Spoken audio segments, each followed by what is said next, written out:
9 years of marriage, 9 years of trust, and it all crumbled in a single, unanswered phone call.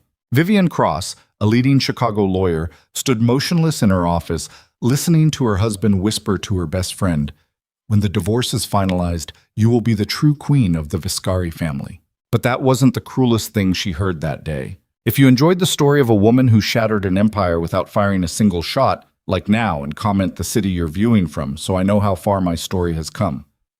Don't go anywhere. The call lasted 11 minutes and 43 seconds. Vivian Cross knew the exact duration because she stared at the timer on her phone screen the entire time, standing motionless in the center of her office on the 22nd floor of the Harmon and Wells building, watching the seconds climb while her husband's voice came through the speaker with a warmth she hadn't heard him direct at her in years. She hadn't answered the call. It had routed to her phone by accident, Adrian trying to reach her desk line, she assumed, the old number he never deleted, and instead of connecting to her assistant, it connected to her directly, and for the first 3 seconds she heard the ambient noise of his car and thought nothing of it. She was reaching to end the call when she heard the second voice. Celeste. Not the voice of a woman talking to her best friend's husband about business logistics or dinner reservations. The voice of someone utterly at ease, unhurried, intimate in a way that scraped the inside of Vivian's chest like broken glass. "She suspects anything?" Adrian's answer came with a short laugh. "Vivian suspects what I allow her to suspect. That's always been the arrangement." Vivian did not move. She had a legal pad open on her desk, a red pen uncapped in her left hand, and she stood there with the pen poised above a document she would never finish reading, and she did not move for 11 minutes and 43 seconds while the two of them spoke. The divorce would be filed within 60 days, Adrian said. The attorneys were already in place. Not Vivian's firm, obviously, a firm in New York she'd never heard of, partners who understood the kind of arrangements that needed to stay quiet. The asset structures were already reorganized. The offshore accounts she'd never been shown direct access to had been quietly reshuffled 8 months ago, routed through 3 different holding companies in the Cayman Islands, and retitled under names that had no connection to the Viscari family on paper. "She'll fight it," Celeste said. "Let her fight. That's what we need her to do. The more aggressively she litigates, the more it confirms the narrative. The instability narrative. The documentation is already prepared. Her therapist, the one she saw after the miscarriage, his records have been amended. Nothing dramatic. Small notations, a pattern of paranoid ideation, difficulty distinguishing perceived threats from actual ones, periods of emotional dysregulation severe enough to impact professional judgment." Vivian's pen dropped to the floor. She didn't hear it hit the hardwood. "And her firm won't protect her?" "Her firm will do exactly what firms do when one of their partners becomes a liability.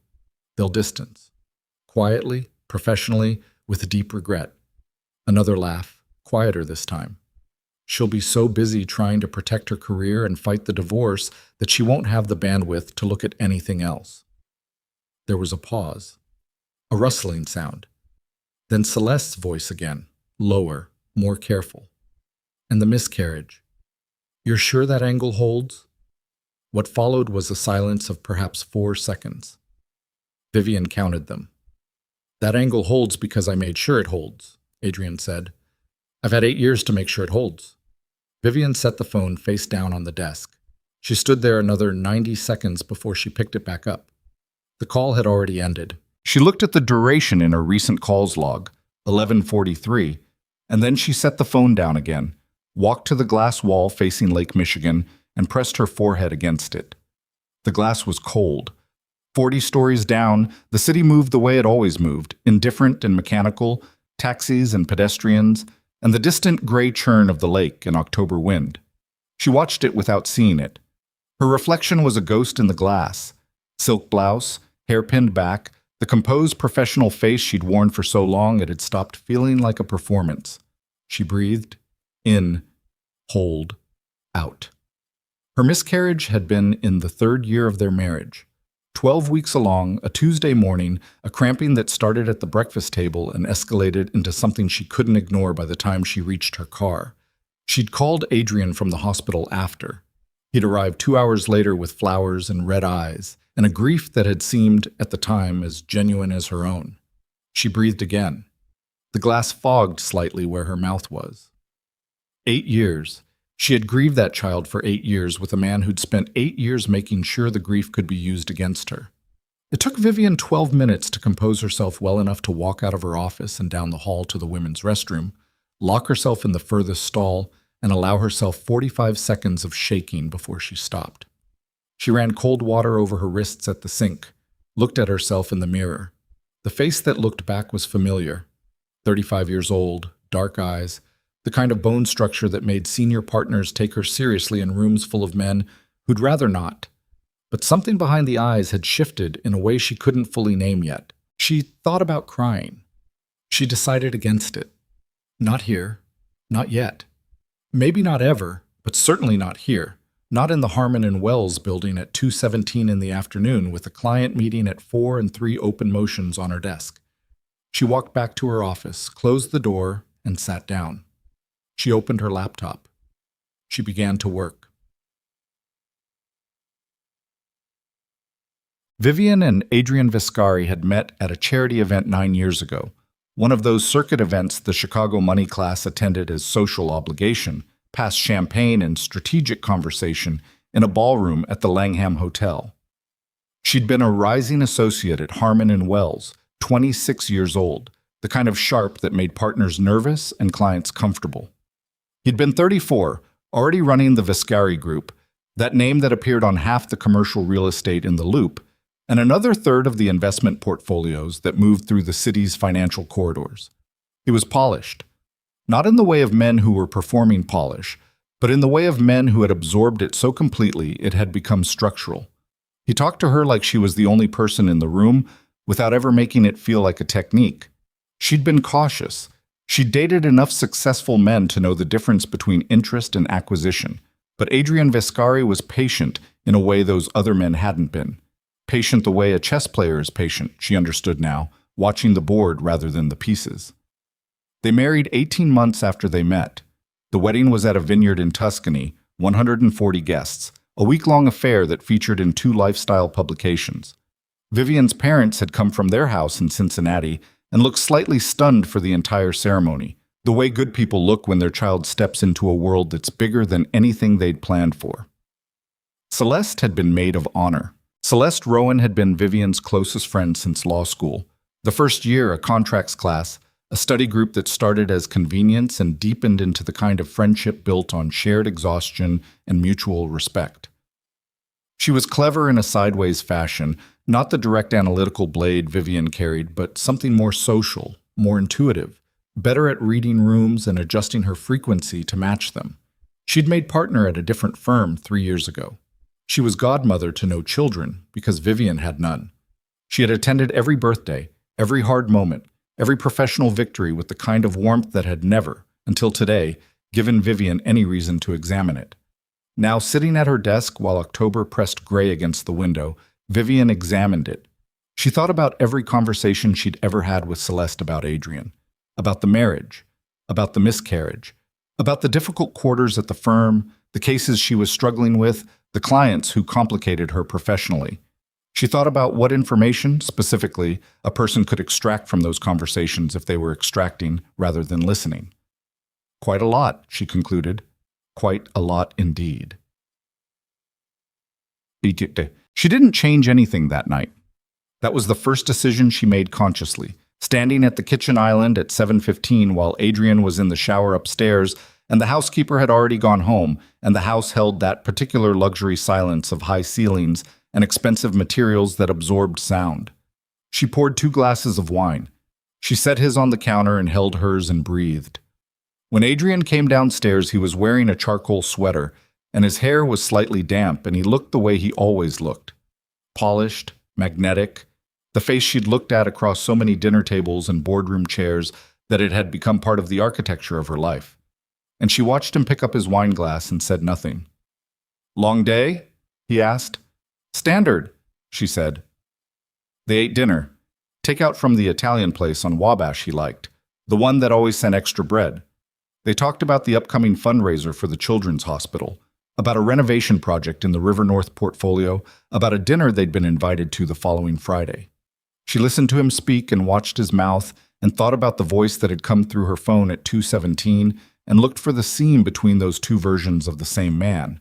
She found it immediately, once she knew to look for it. The seam had always been there. She'd just never had reason to look. "You seem quiet," he said. "Headache," she said. "Probably the Kensington deposition." "Take something." "I will." He touched her hand across the table, brief, automatic, the gesture of a man who understood the maintenance of intimacy the way he understood the maintenance of anything else. And she let him, and smiled, and poured more wine. That night, after he was asleep, she lay on her side of the bed and stared at the ceiling and made a second decision. She was not going to react. She was not going to confront.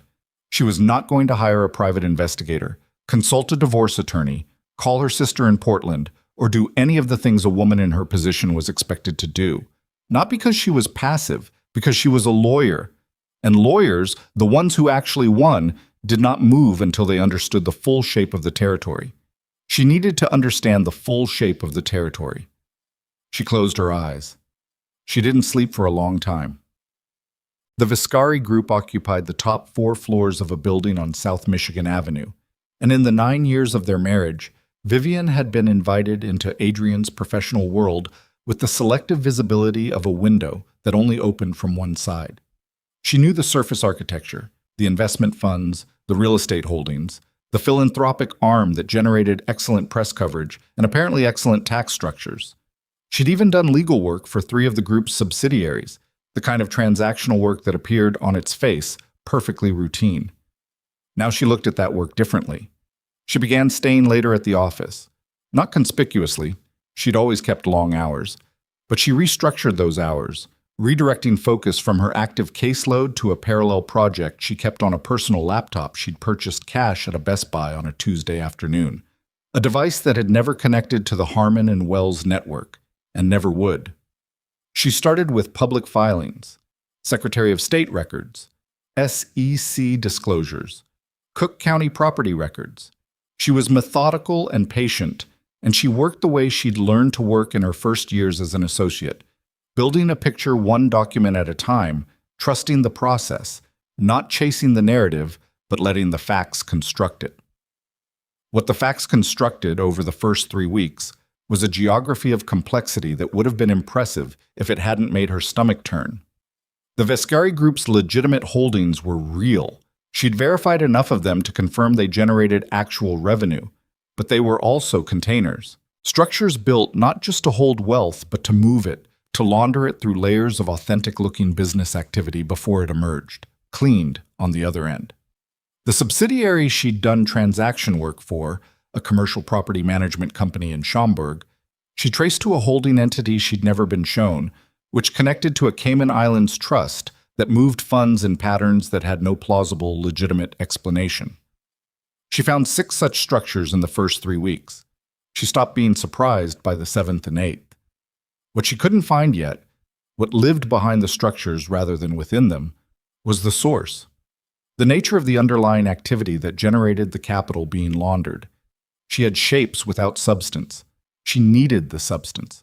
She was careful, meticulous about what she searched, from which devices, through which networks. She used public library computers for anything she wasn't comfortable tracking back to herself. She paid cash for coffees and sat in Logan Square and Hyde Park cafes with the personal laptop and worked without connecting to any network she didn't control. She was 3 weeks into this when she found the name Owen Mercer.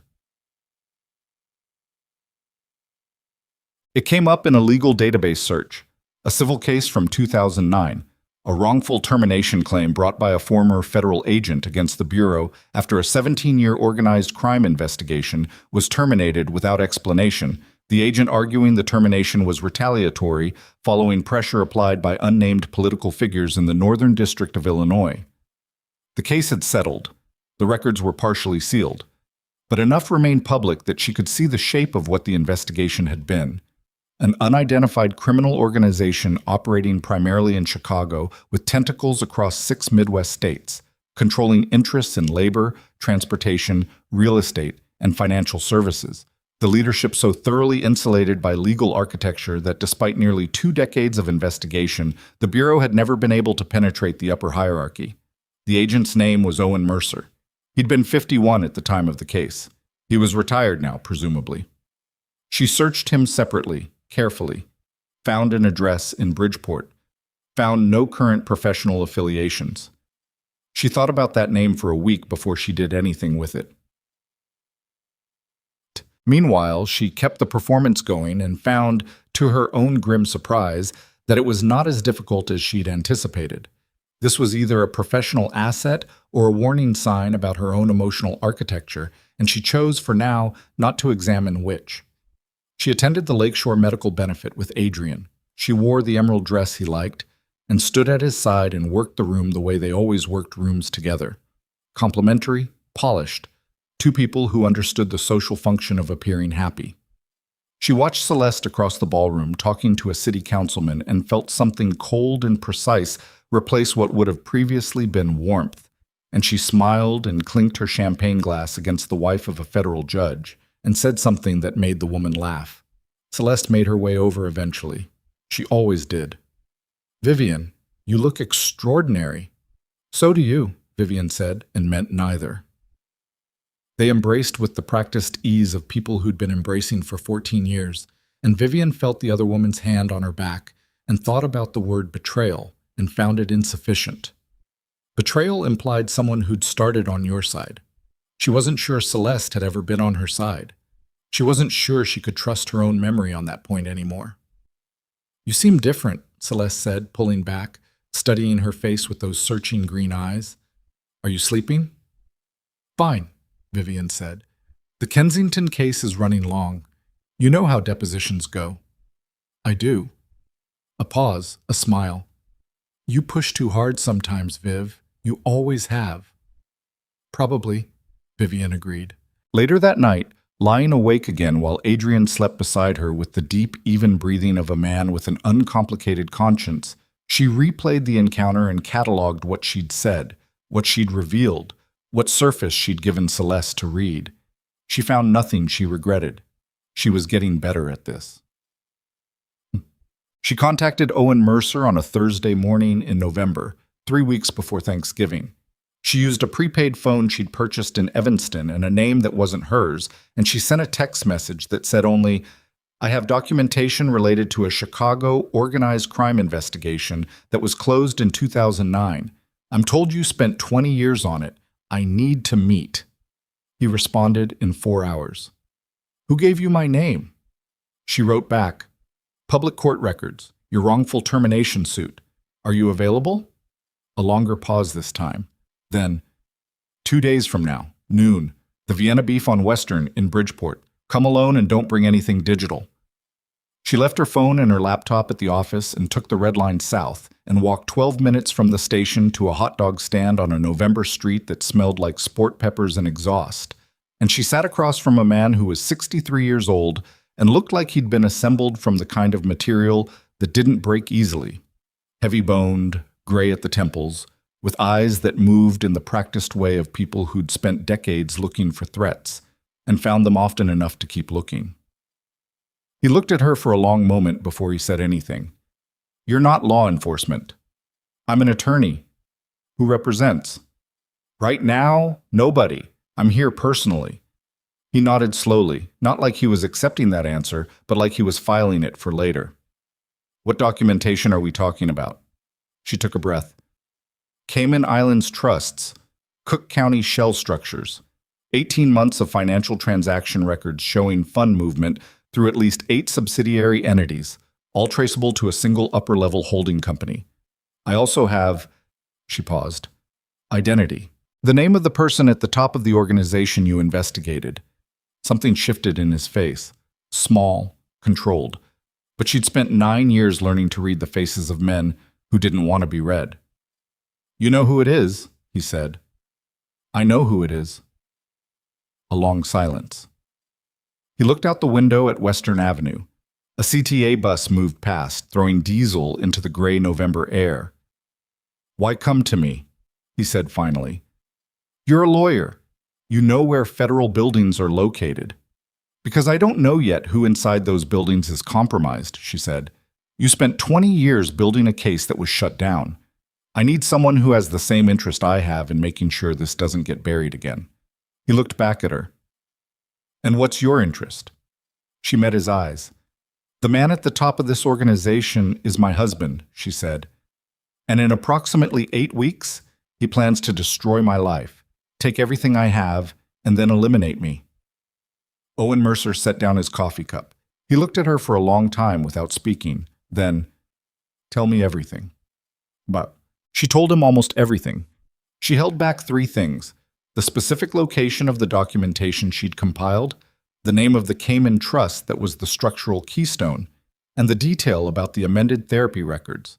Those she kept because she'd learned, in 20 minutes of sitting across from Owen Mercer, that he was trustworthy in the specific way that useful people are trustworthy. Not because he had no agenda, but because his agenda aligned with hers sufficiently that the distinction didn't yet matter. She would need to evaluate the degree of that alignment before she gave him the architecture's load-bearing walls. He listened without interrupting. He had a small spiral notebook that he didn't open, just left it on the table between them like a formality. And he listened with the focused stillness of someone who had spent decades extracting information from unreliable narrators and had learned to separate signal from noise at the structural level. When she finished, he was quiet for perhaps 30 seconds. You're still living with him, he said. Yes. He doesn't know you know. No. You've been running this investigation from inside the marriage. Yes. He exhaled slowly through his nose. That's either very disciplined or very stupid. I haven't decided which. It's disciplined, she said. I don't have the luxury of stupid. He's going to run surveillance on you before the divorce files. He'll be looking for exactly this kind of activity. Unauthorized research, outside contacts. I know. I've been operating on the assumption that my office is monitored and my personal devices are compromised. Everything I've done has been through channels he can't access. Can I ask you something? Go ahead. He looked at her steadily. Are you doing this because you want justice or because you want to win? She didn't look away from him. I'm doing this because the man I was married to spent 8 years using my miscarriage as a weapon to build a legal case for my incompetence, she said. And then I'm going to burn everything he built to the ground. You can call that whatever you want. Owen Mercer picked up his coffee cup, looked into it, set it back down. I need to verify what you've given me independently before I move on anything, he said. The trust structure especially. If what you're saying is accurate, we have a window here, but it's narrow.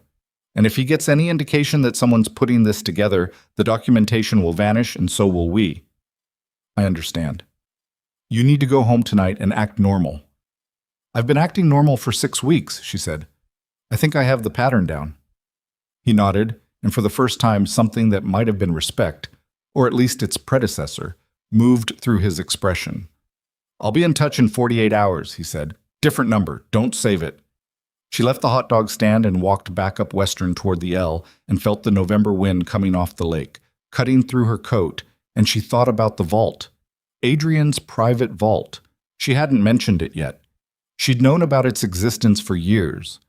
A biometric locked room on the 44th floor of the Michigan Avenue building, the floor that didn't appear on the building's public directory. She'd been inside it once, briefly, 4 years ago, when he'd shown her a piece of art he'd purchased. A small canvas. She'd thought it was a Hockney, but he hadn't confirmed. And she'd stood in that room and looked at the shelves of bound ledgers and the server rack in the corner and the fireproof filing cabinets and thought nothing of it because she'd had no reason to. She had reason now.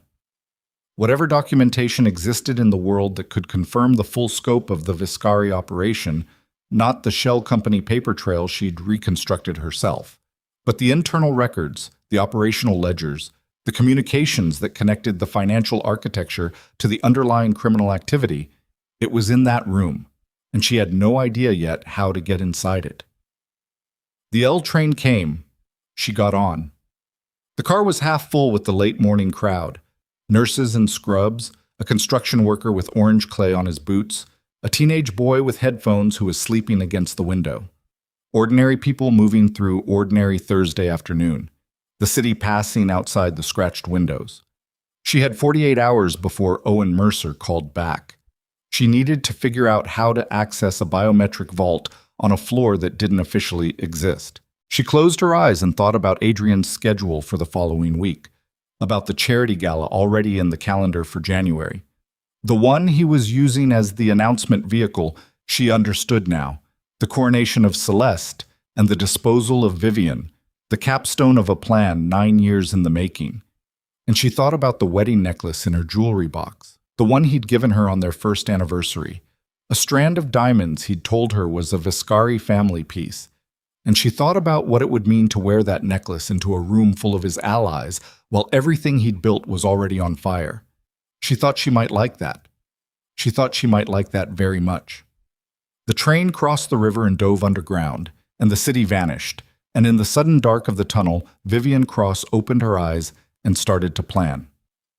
Owen Mercer called back in 36 hours, not 48. Vivian was in the middle of a deposition when the prepaid phone buzzed in her coat pocket.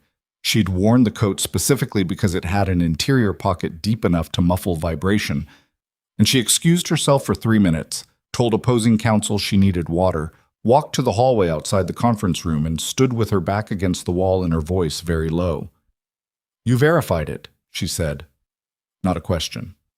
"Enough of it." His voice was flat, careful.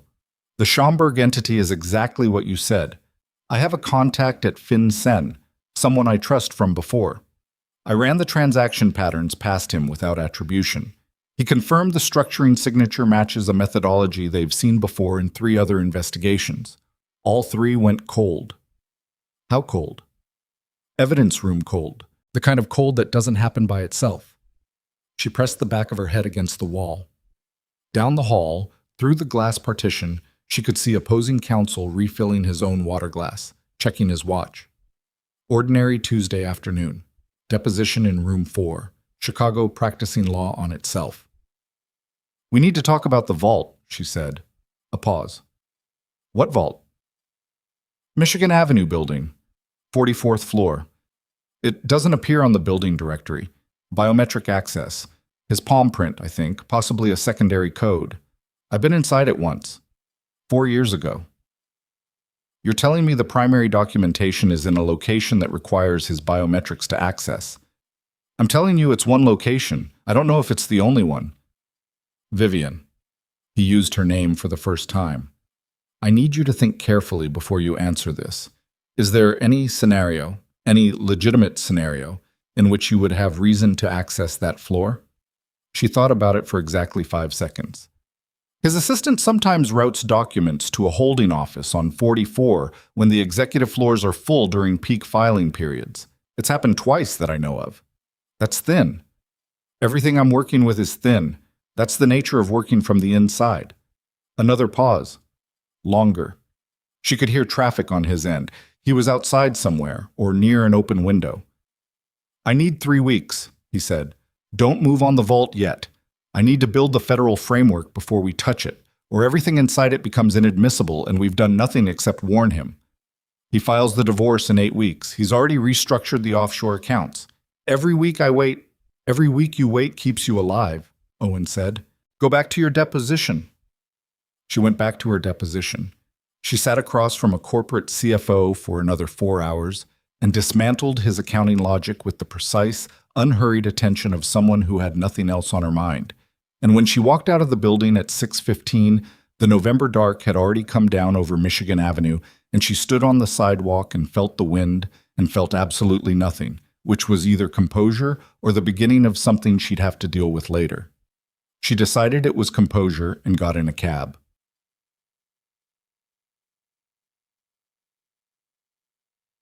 Three things happened in the 2 weeks that followed, each of them separately small and together significant. The first was a conversation with Celeste. They had lunch at a restaurant in the West Loop, Celeste's suggestion, a place with exposed brick and a wine list that justified the prices. Vivian had agreed immediately, because declining would have been a deviation from pattern, and she was meticulous about pattern. She ordered the same thing she always ordered. She laughed at the same moments she would have laughed at before. She performed 14 years of friendship with the fluency of someone who understood now that performance was what it had always been, at least from one side of the table. Celeste was fishing. Vivian recognized it within the first 10 minutes, but the way the conversation kept circling back to Adrian, to the marriage, to whether Vivian had noticed any distance lately, any change in his patterns.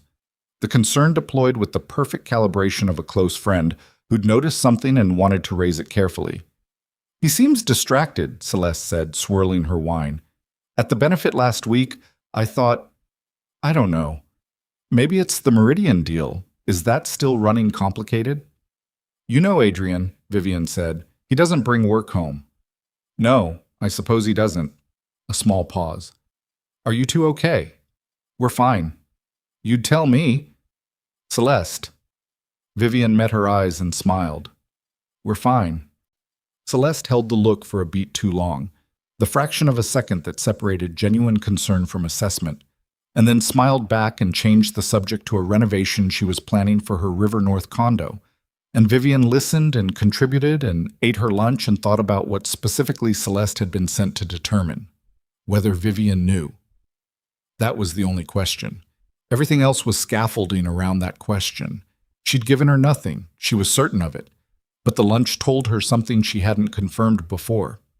Celeste wasn't a passive recipient of information. She was an active participant, deployed, directed, reporting back. She wasn't a woman who'd fallen into an affair with a married man and gotten in deeper than she intended. She was a collaborator, had been for years. Perhaps from the beginning. Vivian tipped 22% and told Celeste she looked wonderful and walked back to her office and sat down and thought about 14 years of friendship and felt the cold precision that had replaced grief, hardened into something more permanent. The second thing was what she found in the Meridian files. She hadn't been looking for it specifically. She'd been running a financial trace on a subsidiary she'd identified the previous week, a logistics company in Gary, Indiana that appeared to exist primarily on paper. And the trail led through a series of intermediary entities to a transaction set that connected, unexpectedly, to legal work she recognized. Her own firm's billing codes, her own matter number, the Meridian deal. The commercial acquisition she'd handled 18 months ago, a straightforward property transaction for what she'd been told was a Vescari Group subsidiary pursuing legitimate commercial expansion in the South Side. She'd done the due diligence. She'd cleared the ownership structure. She'd signed off on the title insurance. She sat with the document on her personal laptop in a Hyde Park coffee shop and went through it 3 times to make sure she was reading it correctly. The property she'd facilitated the acquisition of had subsequently been used, according to the financial records she'd traced, as collateral for a loan structure that had moved approximately $12 million through 3 shell entities in 9 months. The money's origin, based on the transaction patterns Owen's FinCEN contact had described, was not legitimate. She had cleared that property. Her legal work was in the chain of title. She was not just the unknowing wife of a criminal. She was potentially a link in the operational chain. Whether intentionally or not, and it was not intentional, she was absolutely certain it was not intentional, her professional work had been used as cover. This was what engineered from the beginning meant, she understood now. Not just the marriage as a social cover. The marriage as a mechanism for inserting a legitimate attorney's work product into the operational infrastructure. Every deal she'd touched, every subsidiary she'd cleared, every title she'd signed off on. She closed the laptop and sat very still and listened to the coffee shop around her. The espresso machine, someone's playlist leaking from their headphones, a conversation about a parking ticket. And she thought about what Adrian had built, and she thought about how precisely, how deliberately she had been assembled into it. Her hands were flat on the table. She looked at them. Then she opened the laptop and kept working. The third thing was the car. She noticed it on a Wednesday evening, walking from the Harmon and Wells building to the parking garage on Wacker. A gray sedan, domestic, parked at a metered spot with its engine running and nobody visibly in it except a shape behind the tinted windshield that could have been a headrest or a person. She walked past it and noted the plate number without looking like she was noting the plate number, a skill she'd developed in the past 6 weeks by practicing it in low-stakes situations until it became automatic. She found the same plate in the parking garage the following morning. Different level, different spot. Engine off this time. Empty. She did not change her route. She did not vary her schedule.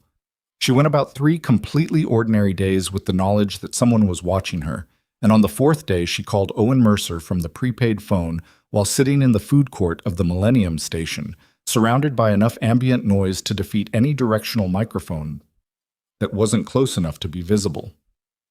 "I'm being surveilled," she said. "How long?"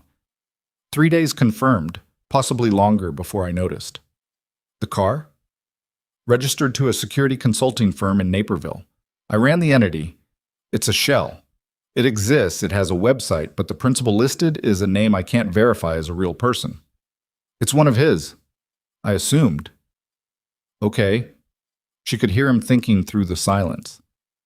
"He's running pre-divorce surveillance. This is standard for what he's doing. He needs documentation of behavior he can characterize as unstable or financially irregular. It's consistent with the therapy record amendment. He's building the package." How much time does that give us? If he's at the documentation gathering stage, you're probably 4 to 6 weeks from the filing, maybe less. You said you needed 3 weeks.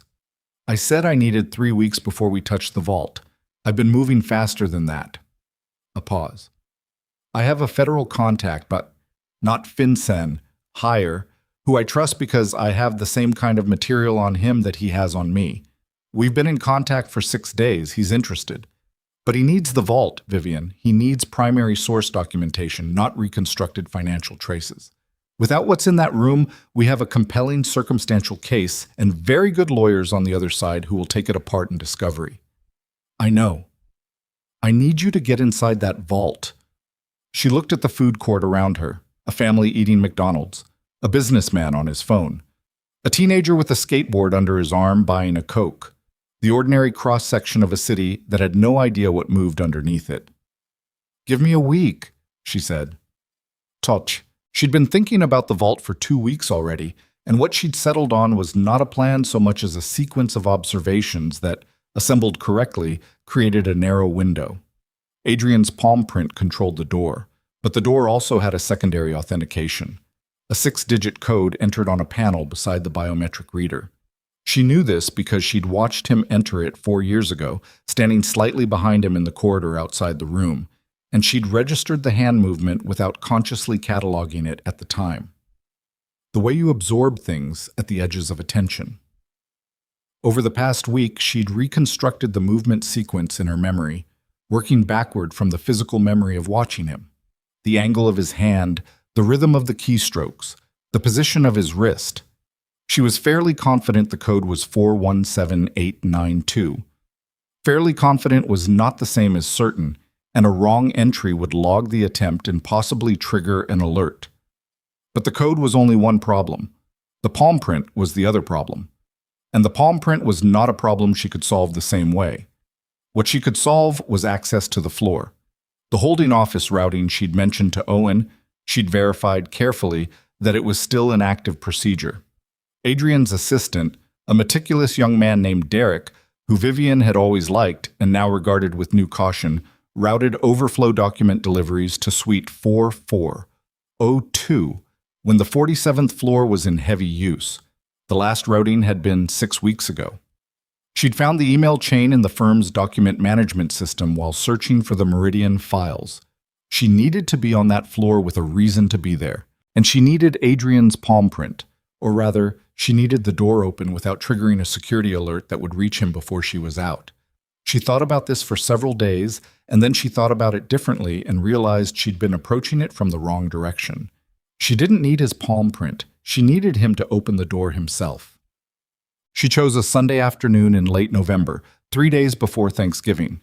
She'd spent 2 weeks constructing the sequence and testing each component separately, the way she tested legal arguments, not as a coherent whole, but as individual elements, each one stress-tested for failure modes before being assembled into the final structure. She told Adrian she needed to retrieve a document from Derek's secondary filing system. A real document, a real reason, something related to the Meridian acquisition that she'd confirmed Derek had physically filed on 44 during a backup period. She mentioned it over breakfast, casually, the way she'd learned to deploy information around Adrian, embedded in the ordinary, attached to something he could verify, stripped of any quality that would make it register as significant. "I thought Derek handled your retrieval requests," Adrian said, not looking up from his phone. "He does, but he's off Sunday and the Kensington team needs the Meridian closing binder by Monday morning. I'll just run over." A pause. 2 seconds. She counted them while spreading butter on toast and looking at the Tribune. "I'll come with you," Adrian said. "I need to pull something from upstairs anyway." She looked up. "You don't have to." "It's fine." He set his phone down. "We can get lunch after." She said that sounded nice. Botchk. The Michigan Avenue building was quiet on a Sunday. Security in the lobby, 2 maintenance workers on the lower floors, the particular echo of a high-rise operating at 1/5 capacity. They rode the elevator in a companionable silence that Vivian had spent 9 years constructing and now experienced as the surface of something with no bottom. On 44, Adrian moved toward his own corridor, the one that angled north away from the document suite, and Vivian went to suite 4402 and let herself in with the access code Derek had given her 2 years ago, and which still worked. She found the Meridian binder. She also placed, on the shelf beside where the binder had been, a small device the size of a thumb drive that Owen had given her 5 days ago, and which she had not asked him to explain in technical detail because she did not need the technical detail. She needed only to know it was in the room. She was back in the corridor with the binder in 40 seconds. She waited. From the north corridor, she heard the sound she'd been waiting for, the soft hydraulic click of the vault door releasing. Adrian, retrieving whatever he needed to retrieve. She walked toward the sound with the binder under her arm, timing it, and rounded the corner as the vault door was swinging open. "Oh, I thought you were going upstairs," she said. Adrian turned. He was holding a slim leather portfolio. His expression moved through something. Not suspicion exactly, more like calibration, before settling into the neutrality she recognized as his default. "Changed my mind," he said. "I keep the Harmon correspondence down here." "Harmon correspondence?" She let the question be light, incidental. "I didn't know we had outstanding old files." He pulled the vault door closed behind him. The lock re-engaged with a sound like a clock finishing its mechanism. "Ready for lunch?" "Ready," she said. She smiled at him. He smiled back. They took the elevator down together and ate at a French place on Erie Street, and he ordered the duck and she ordered the salmon, and they talked about Thanksgiving plans and a friend's engagement and whether they should redo the kitchen in the house on Astor Street, and she kept the smile in place and the warmth calibrated and watched his hands on the table and thought about the device now sitting on the shelf in suite 4402 and what it was doing in the silence of the 44th floor while they ate their Sunday lunch. Owen called her that evening. "It worked," he said. "What did we get?" The device captured the access sequence, code, and biometric registration signature. The code is 417829. She'd had 2 of the digits transposed. She filed that away. "The biometric signature, can we replicate it?" "Not in any way I'd want to explain to a federal judge." A pause. "But I spoke to my contact today, full conversation. He's prepared to move, Vivian, but he wants a coordinated operation. Not just the vault documentation, he wants simultaneous action across all the structural elements. Financial, operational, personnel, the full architecture in one sweep." "When?" "He's suggesting late January. There's a window after the holidays when the Bureau's Organized Crime Division rotates supervisory personnel. His team comes in, the prior team, the ones he believes are compromised, are on leave. Adrian's gala is January 18th. I know. He's announcing the divorce at the gala. If we move before that, we can't move before that. We need the full documentation out of the vault before we move, and we can't access the vault without his palm print."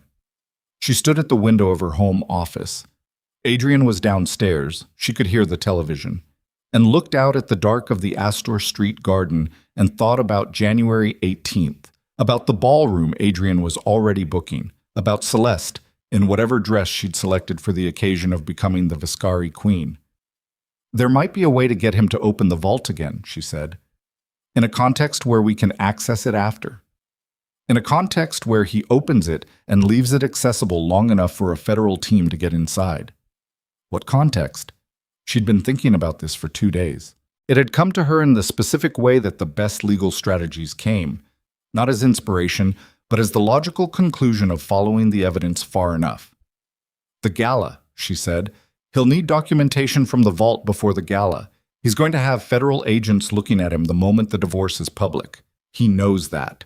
He'll want his most sensitive materials either destroyed or moved to a location he controls more completely. The week before the gala, he'll go into that vault to prepare. And we intercept the access window. We have your federal team inside the vault within hours.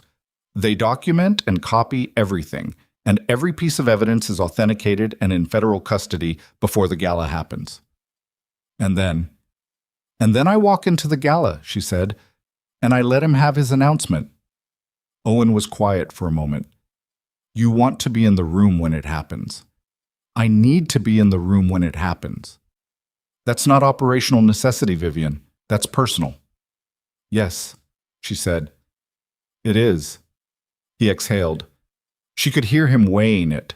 The tactical risk against the thing he'd heard in her voice. The quality she'd been careful to keep out of her voice for 6 weeks, but which had come through anyway. The way things come through when you've been carrying them long enough. We'll discuss it, he said finally. We'll do more than discuss it. I said we'll discuss it. She let it go. For now.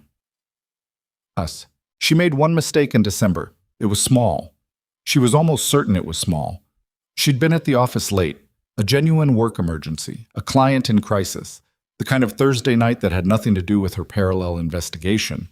And she'd left her personal laptop in her bag and her bag in her office while she was in a conference room for 3 hours.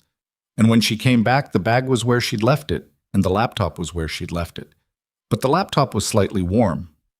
It might have been the ambient heat of the office. It might have been nothing. She transferred everything off the personal laptop that night, onto a drive she kept in a safety deposit box at a bank Adrian had no account at, and she factory reset the device. And she told herself it was nothing, and then spent 2 days walking through what was on that laptop at the time, and what, if anything, could be extracted from it that Adrian didn't already know or couldn't have guessed. The shell company documentation, the FinCEN transaction traces, 3 drafts of a memo she'd written to herself about the vault sequence. She thought about the memo. She thought about what specifically she'd written in it. She thought about Adrian at the breakfast table 2 Sundays ago, looking at his phone, saying, "I'll come with you," without looking up. She thought about the timing of that. She sat in the safety deposit room of the bank on a Wednesday afternoon with the metal box open on the table in front of her, and thought very carefully about whether she'd been outmaneuvered, and by how much, and what it meant for the sequence she'd built. She couldn't be sure. That was the problem. She couldn't be sure whether the laptop had been accessed or not, and uncertainty at this stage of the operation was a structural flaw she couldn't afford. She called Owen from the prepaid phone that evening. "I may have had a compromise," she said. Silence on his end. Then, "Define may have." "My personal device was potentially accessed while unattended. I've cleared it. But if they pulled the vault memo, what was in the memo? The access code, the date we were on 44 together, the device placement." A longer silence. "If he knows," Owen said slowly, "then he knows you know, and the timeline changes. I know. He won't wait for January. He'll move faster. I know. Vivian." His voice had changed. Not alarm exactly, but the frequency of a man who had spent 20 years on the edge of catastrophic situations recalibrating for a new variable. "If he knows, then you are not safe in that house." She stood in the kitchen of the house on Astor Street. Upstairs, she could hear Adrian's footsteps. He'd come home an hour ago, changed, made a call she hadn't been able to hear from the floor below. The house was warm. The kitchen smelled like the remnants of dinner she'd made herself, and the candle she always lit on the counter near the window. She listened to his footsteps. "He doesn't know," she said. "Not yet. If he did, the behavior would have changed. He's careful. He'd adjust." "You can't—" "I know this man," she said. "I have watched this man for 9 years, and I know what his adjustments look like. He hasn't adjusted." "But you think the laptop was accessed?" "I think it's possible. Then we are operating on borrowed time, and borrowed time has And then the kitchen door opened. Adrian stood in the doorway in his shirt and trousers, a glass of water in his hand, and he looked at her, at the prepaid phone pressed to her ear, with an expression she had never seen on his face before. Not anger, not suspicion, recognition. "I'll call you back," she said, and lowered the phone. Adrian set his water glass on the counter with a precise, controlled movement. "Who are you talking to?" he said. She held his eyes. The kitchen was very quiet. "My sister," she said. "She's having a hard time with the pregnancy." He looked at the phone in her hand, then back at her face. "That's not your phone," he said.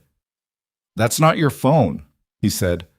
The kitchen held the silence the way expensive rooms hold silence, completely, with no ambient noise to hide behind. The candle on the counter threw a small, warm circle that didn't reach the doorway where Adrian stood, and in the shadow at the edge of that light, his face was a study in controlled stillness that Vivian recognized now for what it actually was.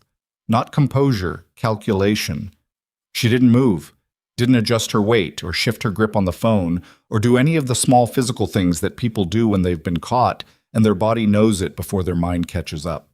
She was very still, and she held his eyes, and she said, "I dropped mine in the parking garage yesterday. Cracked the screen. I've been using a backup until the replacement comes." It was a good lie. It was the kind of lie that was good because it was specific and ordinary and slightly embarrassing. The kind of thing you'd mention to your husband, except you'd forgotten to mention it because cracked phone screens are trivial. And the slight defensive edge in her voice was the edge of someone who finds the question mildly insulting rather than alarming. Adrian looked at the phone for 2 more seconds. Then he picked up his water glass and said, "You should get a case." "I know," she said. He went back upstairs. She stood in the kitchen and counted to 60 before she breathed correctly again. Then she looked at the prepaid phone in her hand and thought about the expression that had crossed Adrian's face in the doorway. That fractional moment of recognition before he deployed the question. And she thought about what he'd been looking for and whether the lie had given it to him or denied it. She genuinely didn't know. That was the worst part. After 6 weeks of operating with the cold precision of someone who knew the territory, she was standing in her own kitchen, genuinely uncertain whether her husband had just accepted her explanation or filed it away in a category that would have consequences. She turned off the kitchen light and went upstairs and got into bed beside him and lay in the dark and listened to him breathe. She called Owen the next morning from the street, walking 4 blocks from the house before she stopped under an awning on North State and kept her voice below the wind. "We had a moment last night," she said. "He saw the phone." "What did you tell him?" "Cracked screen, backup device. He accepted it, I think." "You think?" "He didn't push. His behavior this morning was normal, but normal for Adrian is a performance I can't read all the way through anymore." "Okay." Owen's voice was tight. "I'm moving the federal contact timeline up. He's been building the legal framework. He can file a preliminary injunction on the Vescari financial structures within 72 hours if I give him what he needs. But Vivian, for that, I need the vault. We're back to the same problem." "I know." "If Adrian is suspicious, if he runs a security audit on 44, the device you left in suite 4402 is exposed. If he finds it, he won't know what it is. He'll know it didn't belong there." She closed her eyes briefly. The wind off the lake was sharp and direct, and she leaned into it slightly, the way she'd learned to lean into things that pushed back. "I need 2 weeks," she said. "You said that last time." "I know what I said. 2 weeks. I have an idea for the vault access, and I need time to build the components." A pause on his end. She heard a door close. He was going inside somewhere quieter. "What's the idea?" he said. "Not on the phone. Can you meet Wednesday?" "Same place?" "Different place. I'll text you." She put the prepaid phone in her coat pocket and walked the 4 blocks back to the house and went inside and made coffee. And when Adrian came downstairs, she handed him his cup and said, "Replacing phone today, by the way. Finally." He said, "Good," and opened the Tribune.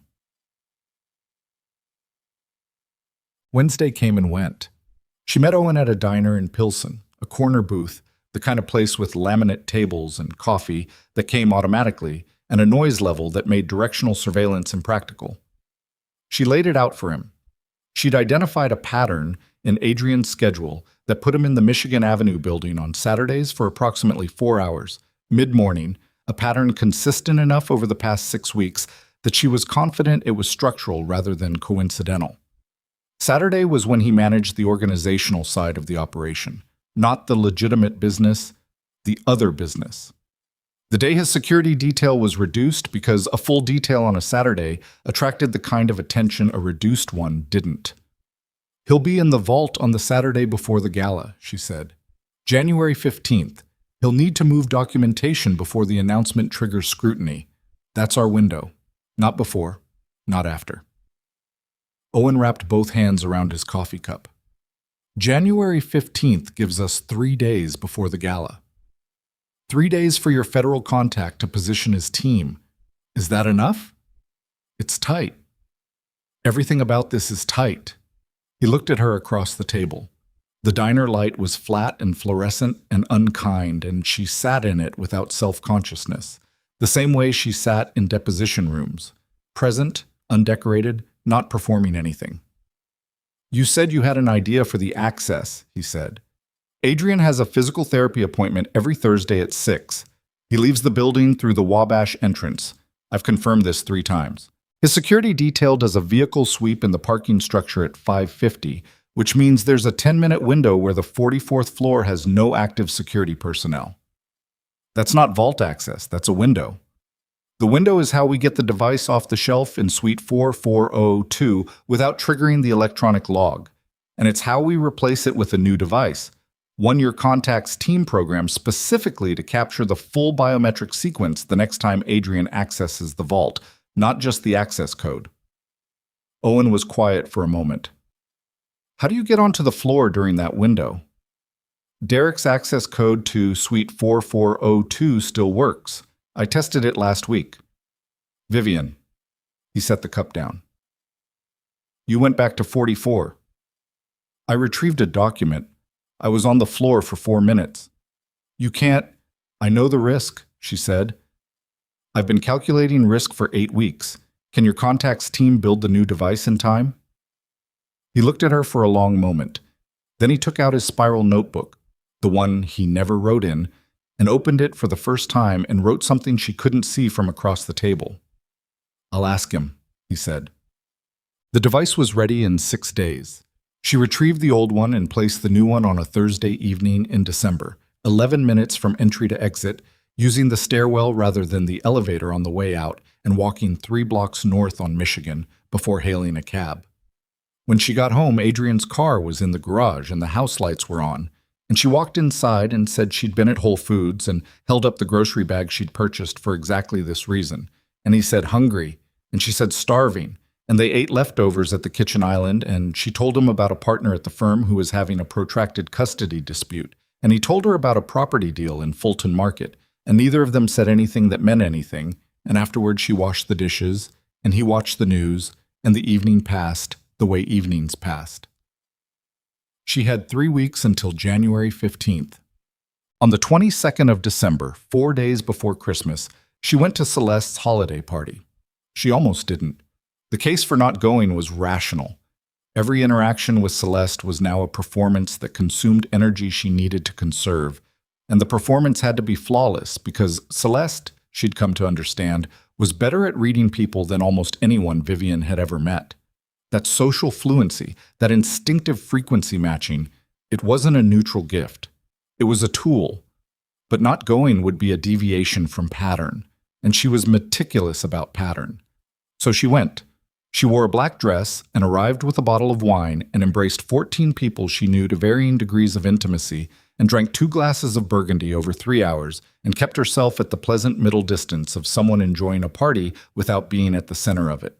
Celeste's apartment was River North, 32nd floor, floor-to-ceiling glass looking north toward Lincoln Park and the dark mass of the lake beyond. 200 people in white and black, the ambient noise of a room full of professionals in December being professionally festive. A pianist in the corner. Catering staff in gray aprons moving through the crowd with geometric precision. She was talking to a federal appeals court clerk, a perfectly ordinary conversation about a restaurant in Wicker Park. When she saw him, she didn't recognize him immediately. He was across the room, near the window, talking to a man she didn't know. And the first thing she registered was not his face but his posture.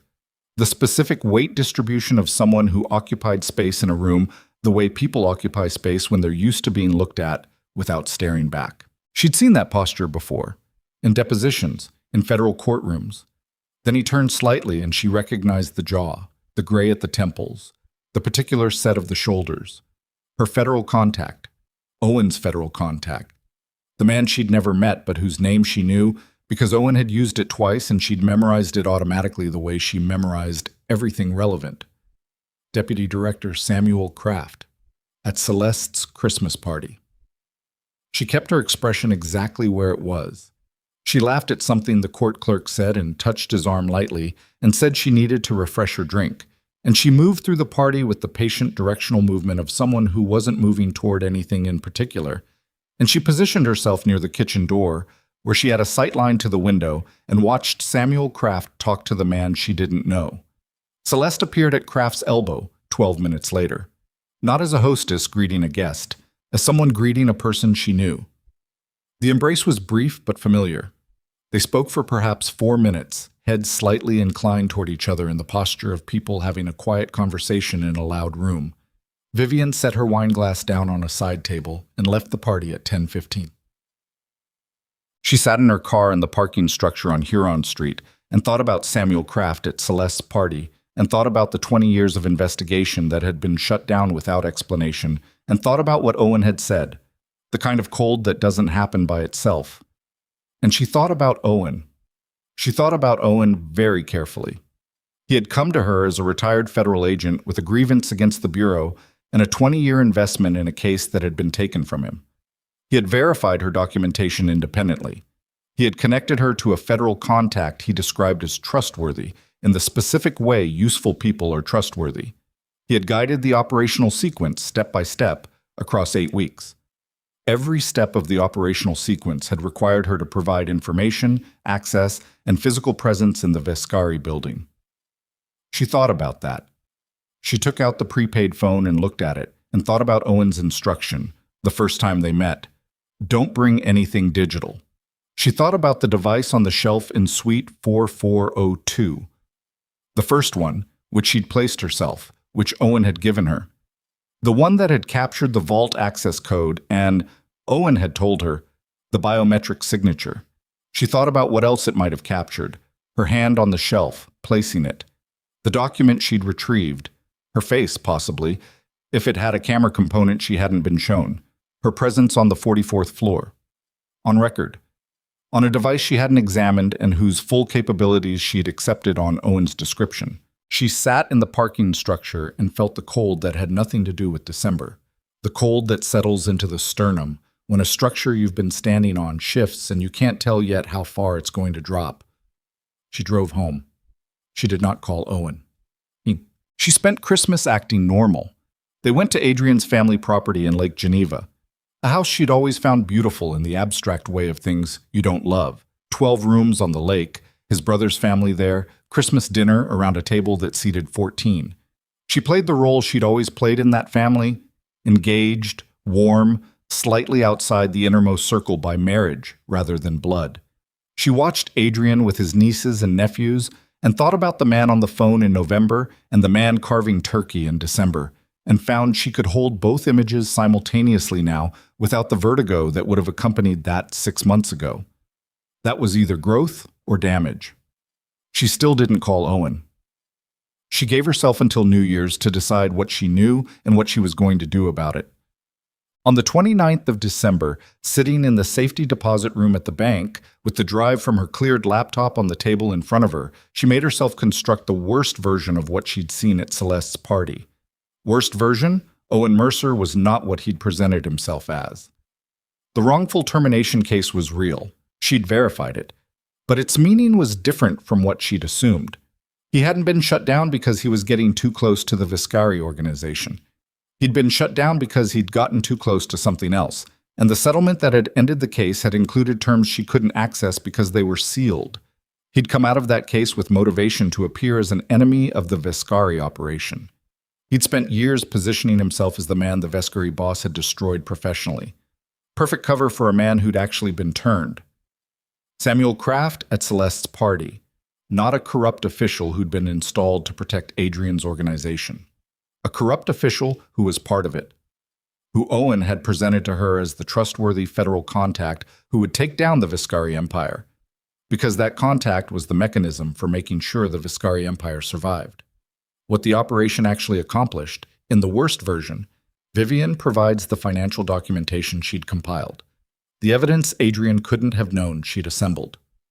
Vivian provides access to the 44th floor and places a device that logs not just Adrian's biometrics, but her own presence and movements. Vivian delivers herself to a federal contact who is Adrian's man inside the bureau. The divorce proceeds. The evidence she'd compiled is in Adrian's hands. The documentation of her unauthorized access to his building is in federal hands. The therapy records are amended. The case for Vivian Cross as a paranoid, financially reckless, legally compromised attorney is complete. She sat with that version for a long time. Then she tried to find its holes. The holes were there, but they were small. She'd given Owen real documentation, the shell company records, the FinCEN traces. If he was working for Adrian, those had already been passed back.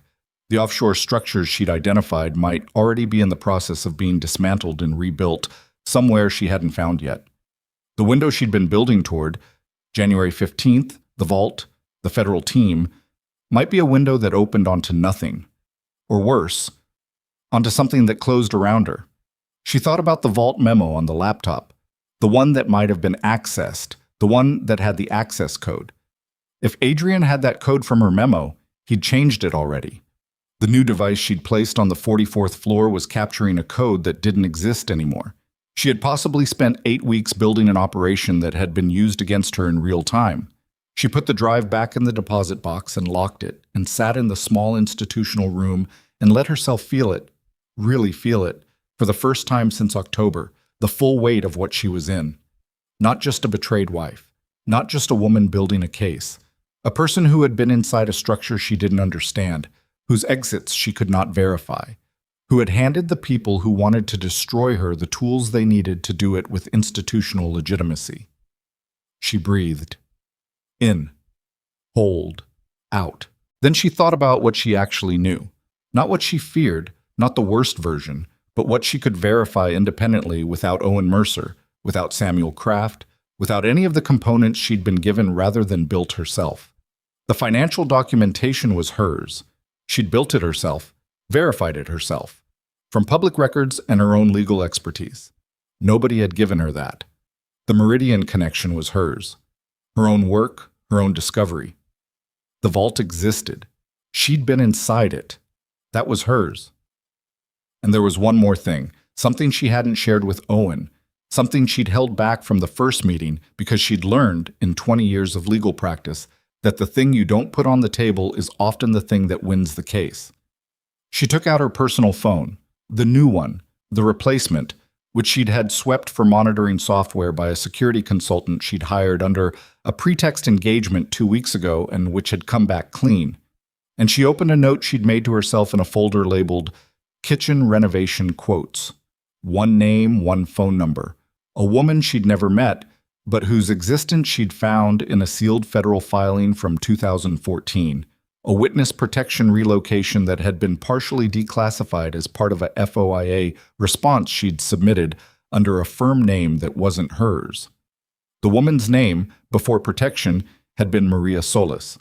She'd been an accountant for a logistics company in Gary, Indiana, the same Gary logistics company that appeared as a node in the Vescari financial structure. She'd survived an attempt on her life in 2013. She'd been relocated and given a new identity. Vivian had found the new identity 3 weeks ago. She hadn't told Owen.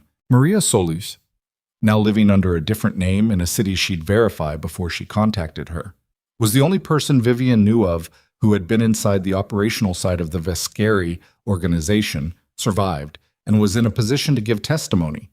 If Owen was compromised, federal channels were compromised. But Maria Solis was not a federal channel. She was a woman who had survived once already. and Vivian was going to need her to survive a second time. She put the phone away and stood up and straightened her coat and walked out of the bank into the December cold. She had 18 days until January 15th. She had no federal backing, a compromised operational partner, and a husband who might already know everything. What she had was the documentation she'd built herself, the name of a witness, and the particular quality of mind that had gotten her to this moment intact. She started walking. She called Owen on the 30th of December. She'd spent 24 hours deciding exactly what she was going to say and how she was going to say it, and she'd built two versions, one for if he was clean, one for if he wasn't, and she held both in her mind simultaneously as she dialed. "I need to see you," she said, "before the new year." "What's happened?" "Nothing yet. I want to review the January 15th sequence." A pause, shorter than she'd expected. "Tomorrow, same diner." "Fine," she said. She arrived early. She took the corner booth with her back to the wall and her sightline to the door, and she ordered coffee and waited.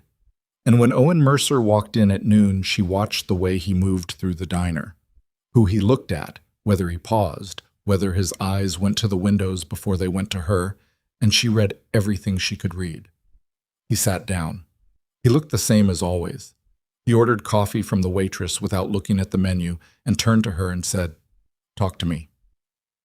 "I saw Samuel Kraft," she said. December 22nd, Celeste Rowan's Christmas party. She watched his face. What she saw was not guilt. It was not calculation. It was a very specific kind of shock.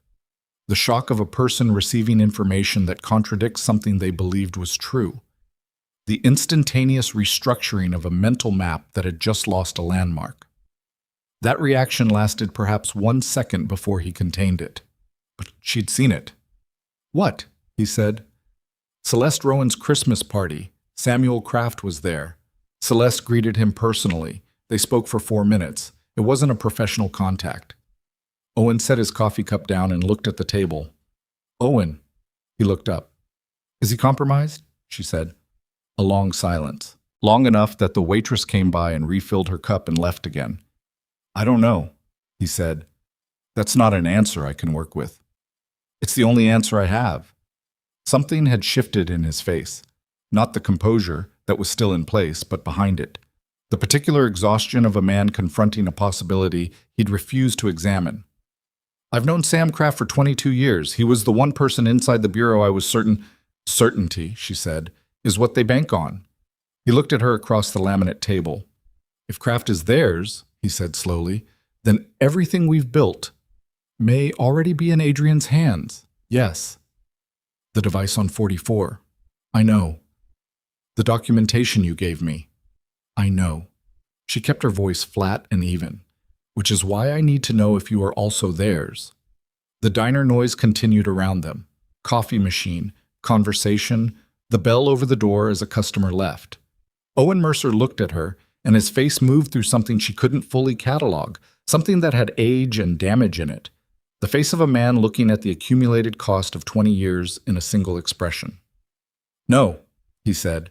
"I need more than no." "I know you do." He reached into his coat and took out his spiral notebook and slid it across the table to her. "That's everything I have.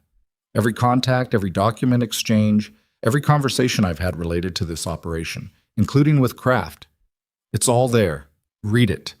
She looked at the notebook, then she picked it up. She read it for 40 minutes while Owen sat across from her and drank coffee and didn't speak. The diner turned over its lunch crowd around them. She read every page. His handwriting was cramped and precise, the shorthand of someone who'd spent decades taking notes that couldn't be explained if found. She decoded it as she read, building the picture. When she finished, she closed the notebook and set it on the table. "He has a daughter," she said. "Kraft. Sophie, 24, graduate school in Boston." She thought about that for a moment. "The Vescary organization has something on him." "That's my read." "Then he's not fully committed. He's controlled." "Possibly." "Controlled men are negotiating even when they're not in the room." She looked at Owen. "Which means there's a version of this where Kraft wants out. Or a version where he's too deep to want anything except survival." "Yes." She folded her hands on the table. We can't use him. We can't use any federal channel he's touched, which means we need a different delivery mechanism for the vault documentation.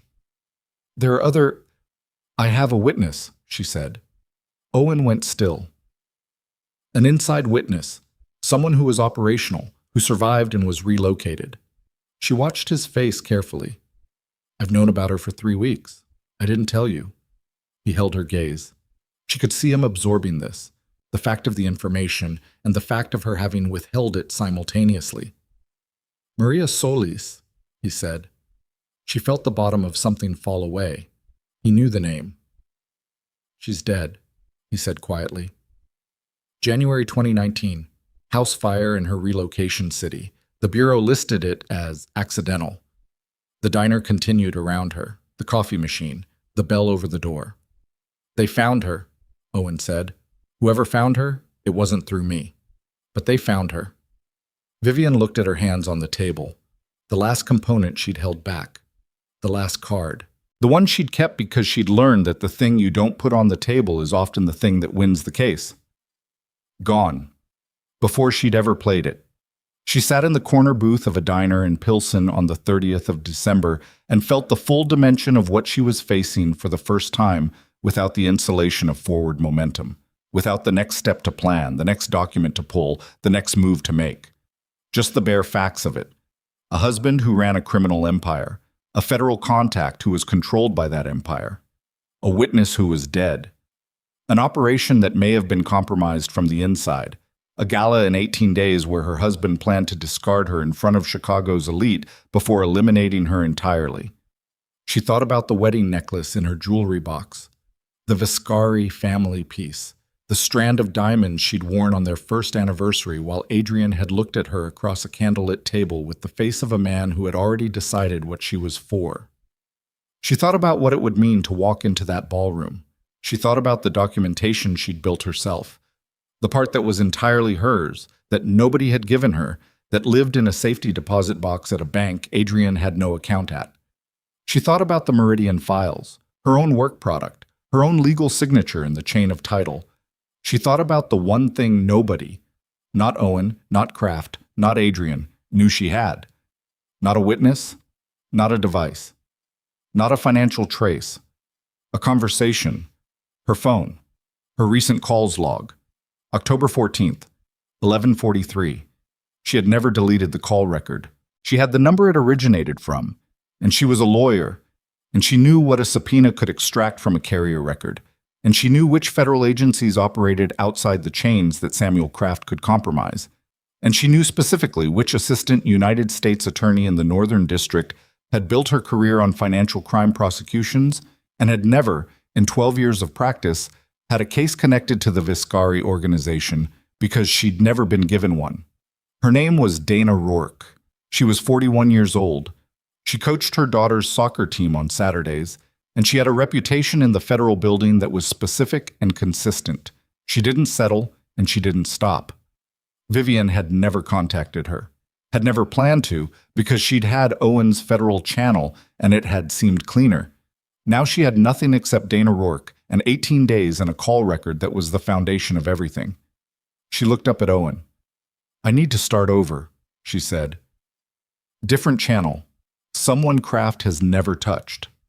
At this point, I know what point we're at. Her voice was quiet and precise and completely without the quality that fear produces in voices. The slight elevation, the compression. I have 18 days and I have documentation and I have an originating phone number for a call that connects Adrian Viscari directly to conspiracy, fraud, and solicitation to commit murder. That call is on record with a carrier. A federal subpoena reaches that record in 72 hours. Owen looked at her. You've been holding that since October, he said. Since October, she confirmed. Why didn't you?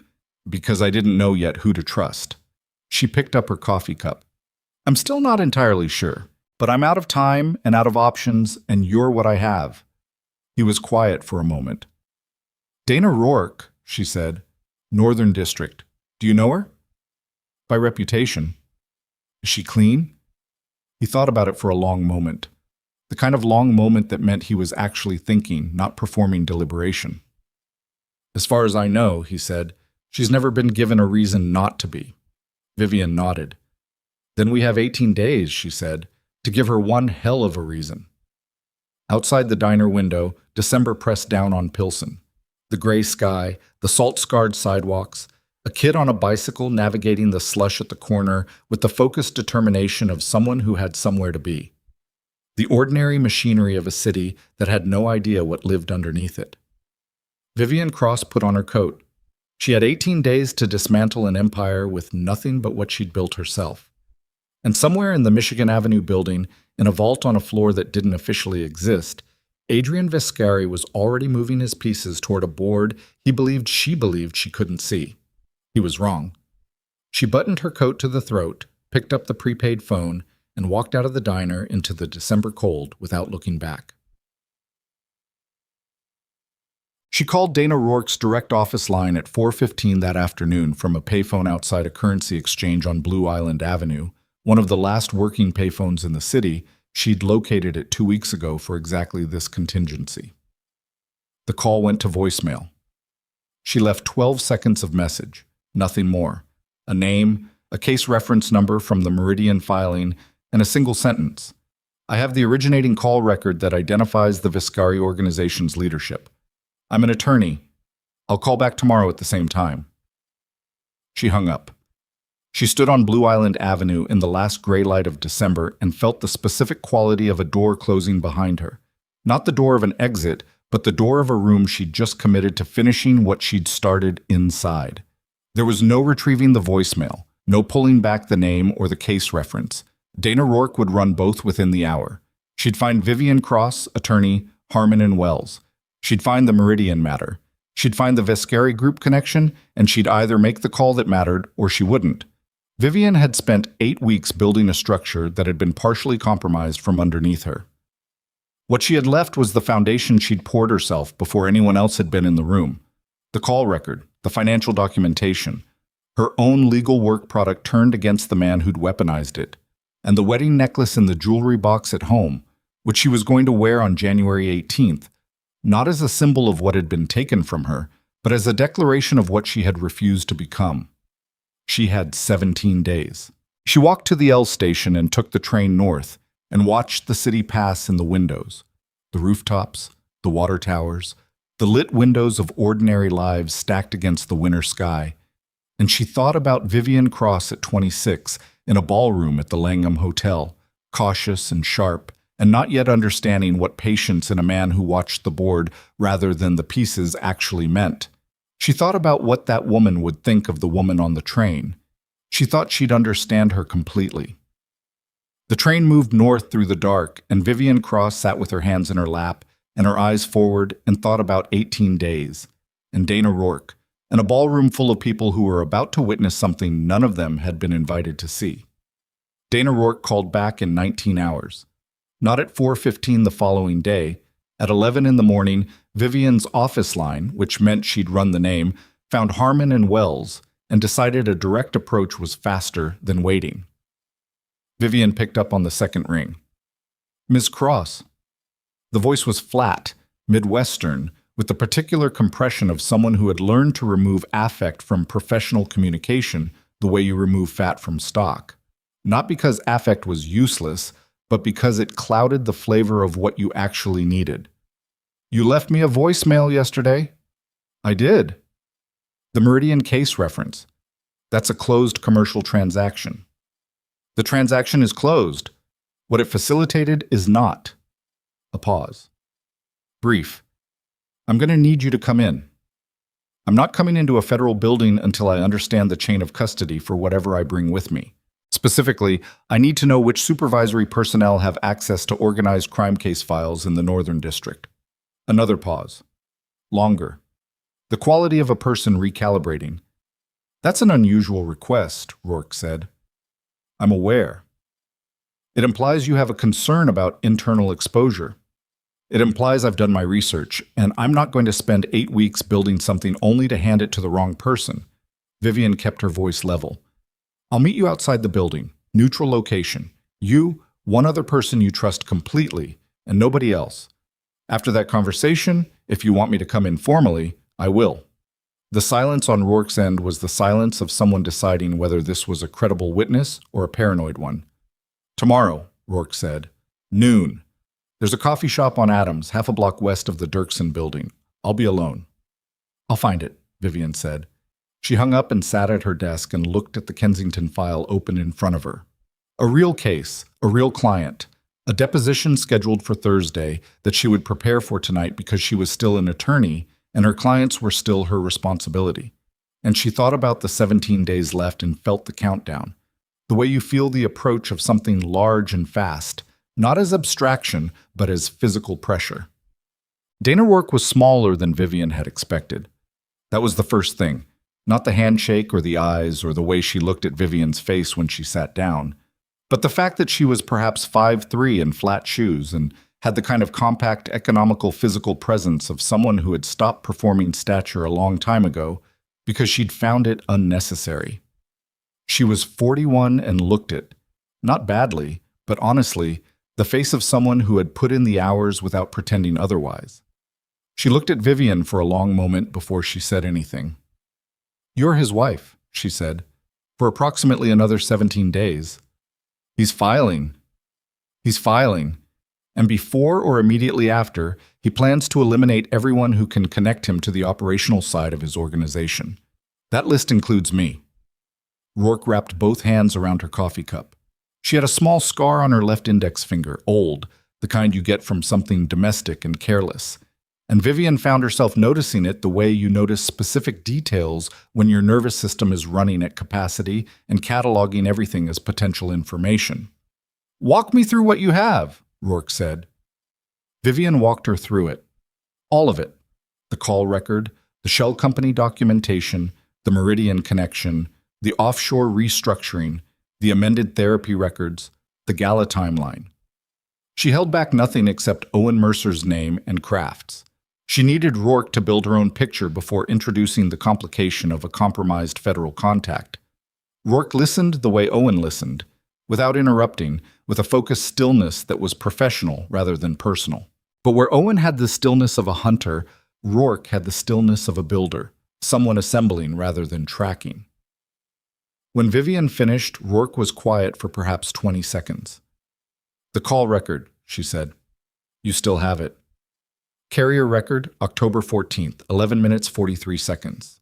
The originating number is registered to a burner purchased in Waukegan, but the cell tower data places it within 2 blocks of the Viscari Group's Michigan Avenue building at the time of the call.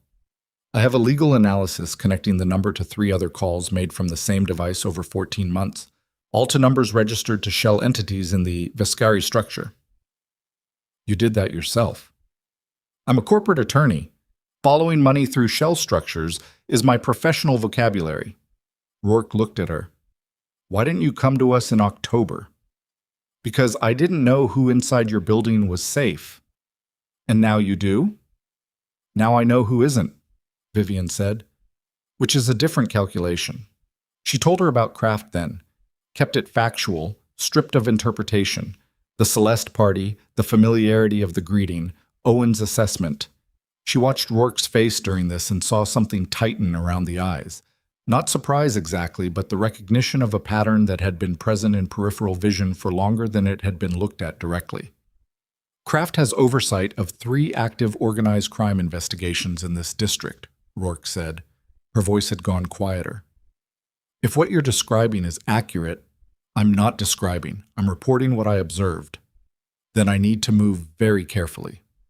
Rourke looked out the window at Adams Street. January gray, pedestrians in heavy coats. The federal building half a block away with its flags snapping in the lake wind. "How much time do we have?" "The gala is January 18th, 17 days. The vault, the primary documentation source, will be accessible in the window before the gala, I believe around January 15th, when he moves materials in preparation for the announcement." "You believe?" "Based on 8 weeks of observing his operational pattern, I'd put it at 85%. Rourke turned back from the window. "I can build a subpoena for the carrier records in 48 hours. If the tower data holds, I have probable cause for a warrant. The warrant needs to be routed outside Kraft's visibility. I know how to route a warrant." A pause. "Ms. Cross, I need to ask you something directly. Go ahead. Your own legal work is in the meridian chain of title. You understand what that means for your exposure. I understand it completely. And you're still here. I'm still here because the alternative is letting him use my work I did in good faith, to launder criminal proceeds indefinitely while he files fraudulent medical documentation to have me declared incompetent and takes everything I have. She held Rourke's gaze. I'll take my exposure. I've reviewed it. I'll take it. Rourke looked at her for a long moment. I'll be in touch in 48 hours, she said. The subpoena came back clean in 60 hours.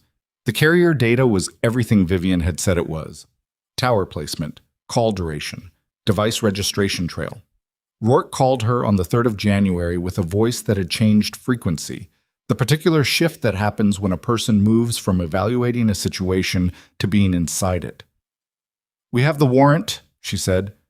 I've built a 4-person team, people I've worked with for years, none of whom have had case contact with Kraft's division. We're treating this as a compartmentalized operation. The vault, Vivian said. I need a legal pathway into the vault. What you've described is a room in a private commercial building with biometric security. I can't execute a search warrant on a room I can't document the existence of. I can document it. She'd been thinking about this. I've been inside it. I can provide an affidavit describing the room's contents with sufficient specificity to establish probable cause for the warrant. The building's certificate of occupancy lists Suite 4401 as unoccupied storage. A discrepancy between the occupancy record and the room's actual use, established through my affidavit, gives you the pathway. You'd be putting your name on a federal affidavit describing unauthorized access to your husband's business premises. I was inside the room with his knowledge 4 years ago. My access wasn't unauthorized. The second time I was retrieving a document from an adjacent suite using a valid access code. Rourke was quiet for a moment. You've thought this through. I've thought everything through, Vivian said. What's your timeline for the vault warrant? If you file the affidavit by Friday, I can have the warrant by the 12th. That gives us a 3-day window before your January 15th estimate. File it, Vivian said. She told Adrian on the 7th of January that she was going to a conference in Washington. 2 days, a financial litigation symposium she attended every other year. He said that was fine. She could see him calculating something behind the neutrality of his face, and she looked back at him with the composed warmth she'd been wearing for 3 months, and thought about the affidavit she'd filed that morning, and thought about the warrant Rourke was building, and thought about 15 days. She flew to Washington and stayed 1 night in a hotel, and attended 3 hours of the actual conference because the registration would show, and then she came home and went to the office and worked on the Kensington case and deposited the performance of ordinary professional life into the account she'd been maintaining since October.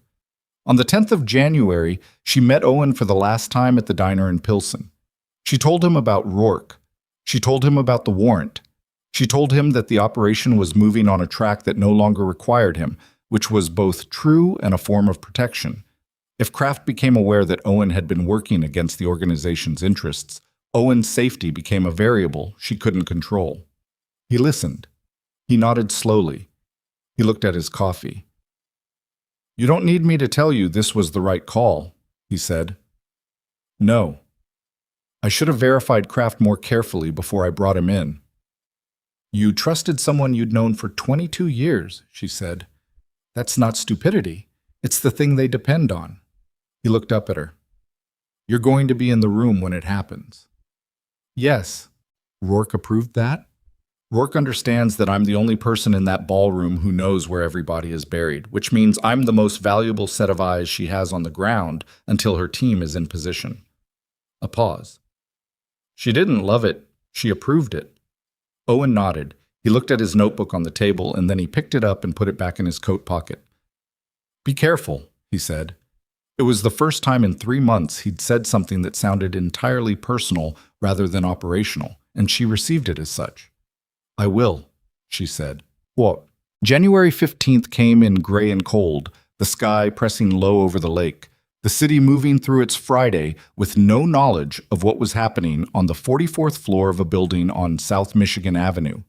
Rourke's team went in at 11:18, 40 minutes after the building's security log showed Adrian Viscari accessing Suite 4401. They had the warrant, a forensic documentation specialist, and a federal marshal for legal continuity. They had the access code, not from the compromised device Owen had given her, but from a fresh warrant served on the building's security contractor who had provided the override sequence within 2 hours of being served. Vivian knew all of this from Rourke's 7 a.m. briefing. She spent the day at the office. She answered emails and reviewed a contract and ate lunch at her desk, and at 3:15 her phone buzzed with a text from a number she recognized as one of Rourke's team burners. 2 words, Vault confirmed. She set the phone face down on her desk and closed her eyes for 3 seconds. Then she opened them and went back to work. The gala was in the grand ballroom of the Meridian Hotel. The irony of the name was not lost on her. On the evening of January 18th. 500 guests, Chicago's institutional elite, a benefit for the Viscari Foundation's education initiative that had been in the calendar for 8 months, and which Adrian had repurposed, Vivian knew, as the stage for his personal announcement. She dressed at home.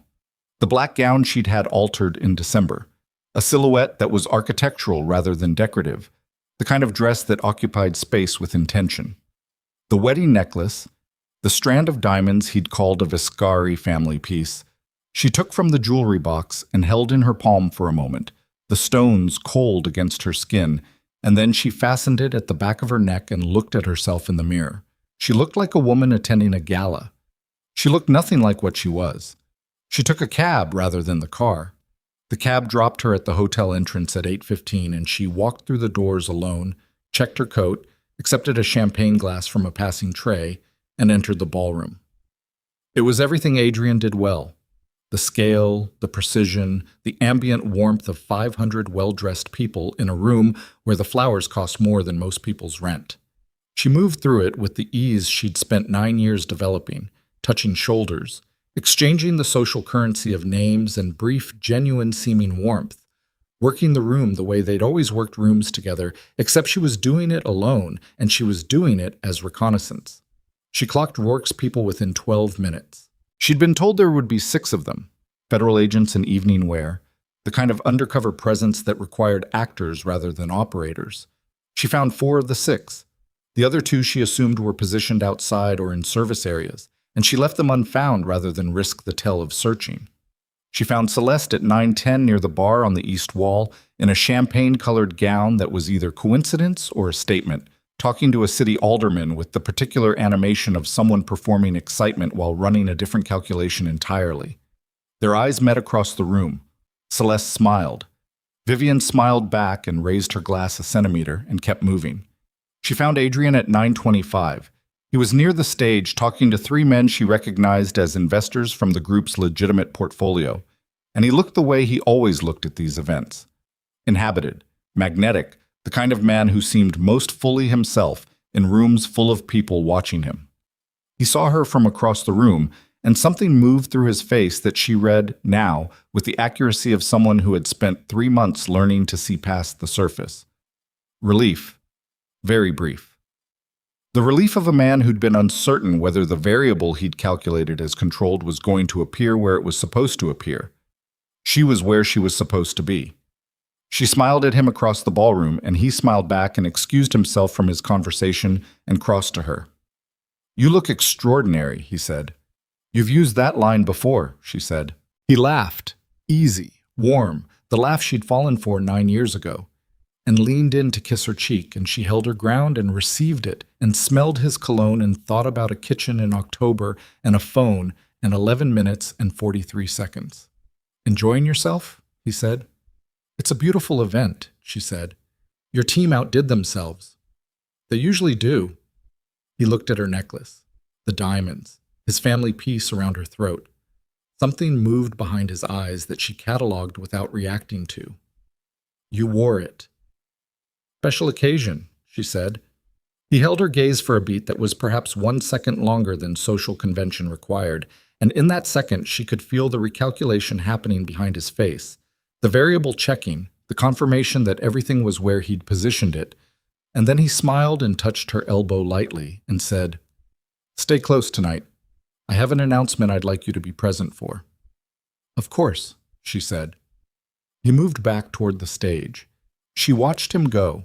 She checked the time on her phone, 9:31, and sent a single character text to Rourke's number, a period. The signal they'd agreed on. She was in position, she was intact, the timeline was holding. Rourke's response came in 11 seconds. Also a period. Teams in position, holding for the announcement. At 9:55, the ballroom lights dimmed slightly, and the MC, a local television news anchor who did this circuit every year, brought the room to attention with the professional warmth of a man who did warmth professionally, and the program began. Remarks from the Foundation's director. A video about the education initiative. Applause, genuine and otherwise. The catering staff gliding through the dimmed edges of the room with practiced silence. Vivian stood near the center of the room, champagne glass untouched since 9:15, and watched the stage. At 10:22, Adrian Viscari stepped to the podium. He was composed and polished, and he spoke about the Foundation's work with the fluency of a man who had delivered versions of this speech for years, genuinely invested in its surface, because the surface was real and the surface was useful, and Adrian Viscari had never done anything that served only one purpose. He got the laughs he aimed for. He got the sustained applause for the scholarship announcement. He was, by any observable metric, a man at the pinnacle of his constructed world. Then he paused. The pause was theatrical, just long enough to shift the room's frequency from program attention to something more alert. "Before I close," he said, "I want to share something personal, something I should have said publicly a long time ago." He found her in the crowd. She was not hard to find. She was exactly where he expected her to be, center room, the composed wife in the black dress with the family necklace, the woman he had already disposed of in every way that mattered and needed only to dispose of publicly. "My wife, Vivian," he said, and the room found her, 500 pairs of eyes turning with the instinct of people following a host's direction, "has been my partner and my foundation for 9 years. And it's because I respect what we've built that I want to be honest tonight, with her and with all of you." He paused again. "Vivian and I have decided to end our marriage." The room absorbed this the way rooms absorb personal announcements. A held breath, a ripple of whispered reaction, 500 people recalibrating the social geometry of what they were witnessing. "And I want to introduce the woman who has been central to my life, and who will stand beside me as I move forward." He gestured toward the east side of the ballroom. Celeste was already moving, the champagne gown catching the stage light, her face arranged in an expression of composed joy that Vivian could read from 30 feet as the performance of a woman who had been rehearsing this moment for a long time. The room was fully silent now. Vivian looked at Adrian at the podium. He was looking at her with the face of a man savoring the specific satisfaction of a plan at its completion, the moment of closing when every variable has arrived at its designated position. She held his gaze. And then every screen in the grand ballroom of the Meridian Hotel changed. The video wall behind the stage, the display monitors at the bar stations, the screens that had been showing the Foundation logo in tasteful rotation around the room's perimeter.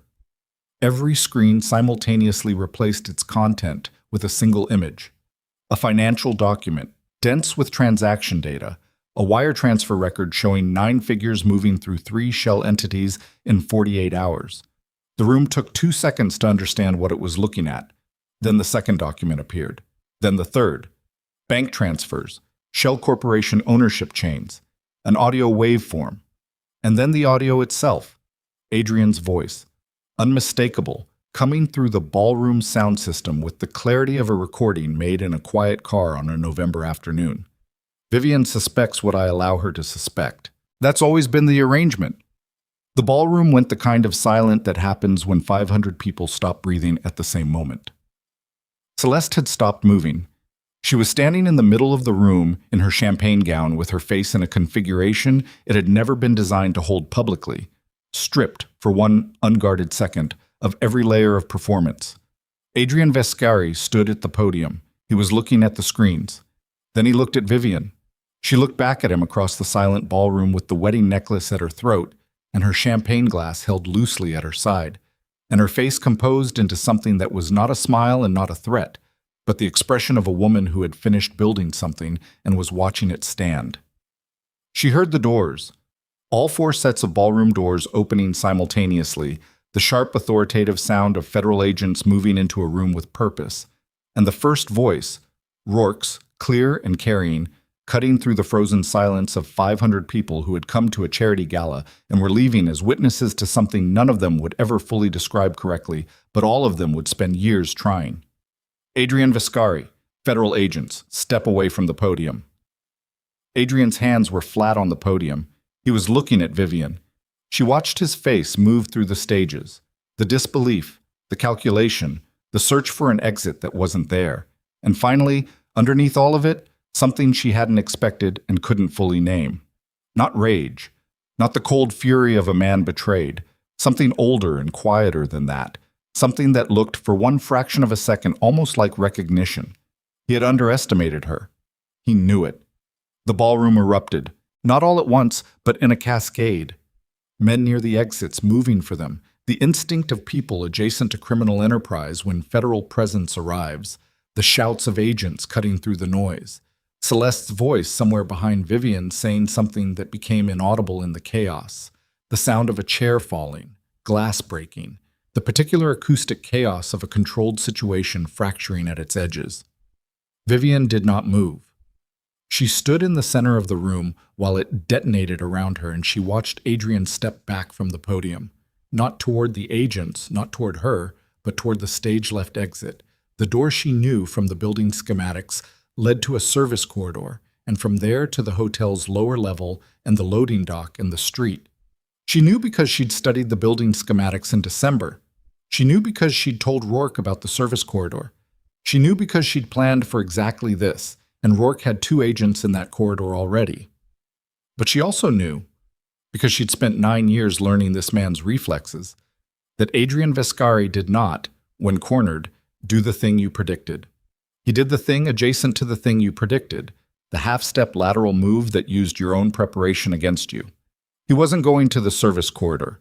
He was moving toward the stage, and the stage had a door she hadn't thought about, a door she couldn't see from her position, and she didn't have a radio and she didn't have Rourke's ear, and she had approximately 4 seconds before he reached it. She set down the champagne glass on the nearest table and moved. Through the fracturing crowd, against the current of people trying to orient themselves, past a federal agent who was managing the east exit and who she moved around rather than through, toward the stage with the specific velocity of someone who had made the calculation and committed to it. And she hit the stage steps at a run and came through the side door into the backstage corridor 12 feet behind Adrian Vescari as he reached the far end where a stairwell door stood open, a rectangle of concrete gray stairwell light, and he put his hand on the frame and turned. He saw her. They were alone in the corridor, the ballroom chaos a muffled roar behind the walls, and for the first time in 3 months, for the first time, she understood, in 9 years, there was nothing between them but the distance of 12 feet and the absence of every performance either of them had ever deployed in the other's presence. He looked at her the way he'd looked at her from the podium, but closer now, stripped of the room and the crowd and the architecture of the life he'd built. "You built all of it," he said. Not a question. "All of it," she said. He looked at the necklace at her throat. Something crossed his face. "Vivian, don't," she said. His jaw tightened. His hand was still on the stairwell doorframe, and she could see him calculating. The stairwell, her, the distance, what was in the stairwell and what wasn't. And she held his eyes and did not move, and thought about October, and a kitchen, and a bedroom ceiling, and 8 years of a grief that had been manufactured and filed as a weapon. And she felt none of the things she might have expected to feel, and everything that she had been moving toward since the moment she'd set her phone face down on her office desk and pressed her forehead against cold glass 40 stories above the lake. "It's over," she said. He looked at her. Behind the walls, she could hear footsteps on the stairwell. Rourke's people, coming up from the lower level, the corridor closing from both directions. And she watched Adrian Vescari hear them too. watched the last calculation move through his face and arrive at its conclusion. The conclusion she'd built the entire architecture of the last 3 months to make inevitable. There was nowhere left to go. His hand dropped from the door frame. He stood in the corridor with the stairwell light behind him and the ballroom chaos behind her and 12 feet of concrete between them, and for one moment he was not the Don of Chicago's most feared organization or the CEO of a global investment empire or the man who had engineered 9 years of her life as a legal instrument. He was just a man in an expensive suit in a service corridor who had run out of board. The stairwell door opened from the other side. 2 federal agents came through with the clipped efficiency of people who had been waiting for exactly this. One had his credentials forward before he'd fully cleared the doorway. Mr. Viscari, hands where I can see them. Adrian didn't look at them. He was still looking at Vivian. She held his gaze and did not look away and did not move. And in the last 3 seconds before the agents reached him, she watched his face do the one thing she hadn't planned for and couldn't have. It went quiet. Not the controlled neutrality she'd spent 9 years reading as composure. Something beneath that. Something that had no performance left in it. I taught you too well, he said. No, she said. You taught me exactly enough. The agents reached him. He didn't resist. He put his hands up with the precise economy of a man who understood the difference between a battle that could be won and one that was already a historical fact. And as they moved him toward the stairwell door, he kept his eyes on her until the angle of the corridor took him out of her sight line. Then he was gone. Vivian stood alone in the backstage corridor of the Meridian Hotel, with the muffled sound of the ballroom beyond the walls and the stairwell light throwing a pale rectangle on the concrete floor. And she breathed, in, hold, out, and felt the specific quality of a weight that had been structural for so long, its removal was its own kind of vertigo. She reached up and touched the necklace at her throat, the diamonds cold under her fingertips. Then she turned and walked back toward the light. The ballroom took 40 minutes to fully clear. Vivian stood near the east wall and watched it happen. The federal agents working the room with the methodical patience of people executing a plan that had been rehearsed, the guests corralled into cooperative clusters, the catering staff directed to a holding area near the kitchen. The sound system finally cut so that Adrian's voice stopped playing through the speakers and the room settled into the ambient noise of controlled chaos finding its floor. She watched it the way she'd watched a lot of things in the past 3 months, with the full attention of someone who understood that the details mattered, and the details were not finished yet. Rourke found her at 10:58. She looked like someone who had been running hard for a long time and was choosing not to show it, which Vivian recognized as a professional discipline they shared.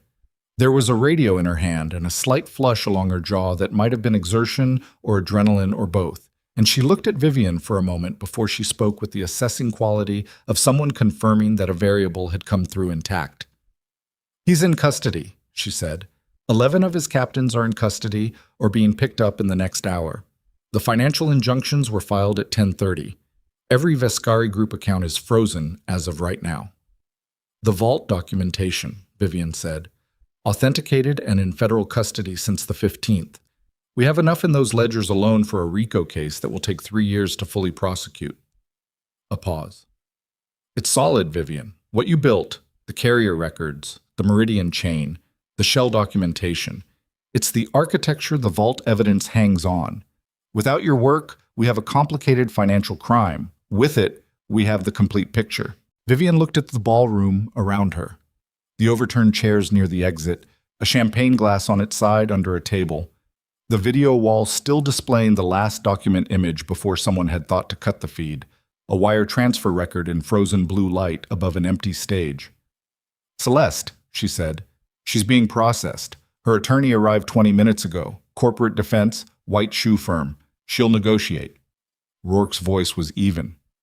She has significant exposure. The information she passed from your firm's files enabled the operational security of the organization for at least 6 years. She'll give testimony or she'll spend a decade in federal prison. Those are the choices. She'll give testimony, Vivian said. Probably. She's been calculating exits since the day I met her. She'll find the one that costs her the least. Rourke looked at her. You knew her for 14 years. I knew a performance for 14 years, Vivian said.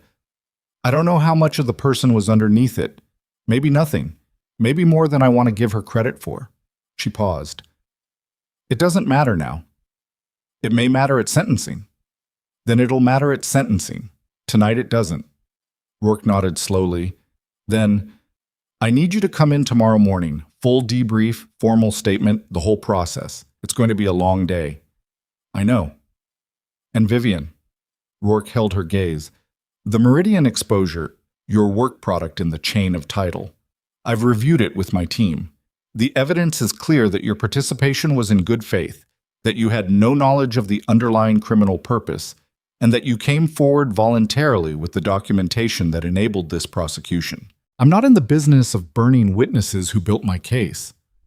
I appreciate that. It's not a favor. It's the law, correctly applied. I know, Vivian said. I appreciate it anyway. Rourke almost smiled. Almost.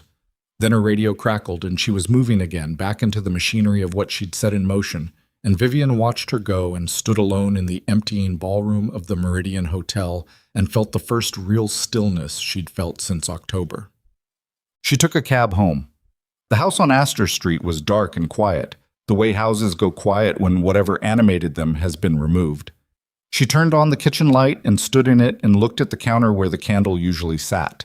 She'd stopped lighting it sometime in November, she realized, without consciously deciding to. And she looked at the island where they'd eaten dinners, and the cabinet where his preferred coffee was still stacked, and the window above the sink where the dark of the January garden was barely distinguishable from the dark of the sky above it. She made tea. Not because she wanted tea, but because making tea was something to do with her hands, and she needed something to do with her hands for the next few minutes while her nervous system found its new baseline. She sat at the island and held the mug and thought about nothing specific for a while, which was its own kind of extraordinary. She'd forgotten what it felt like to not be thinking about the next step.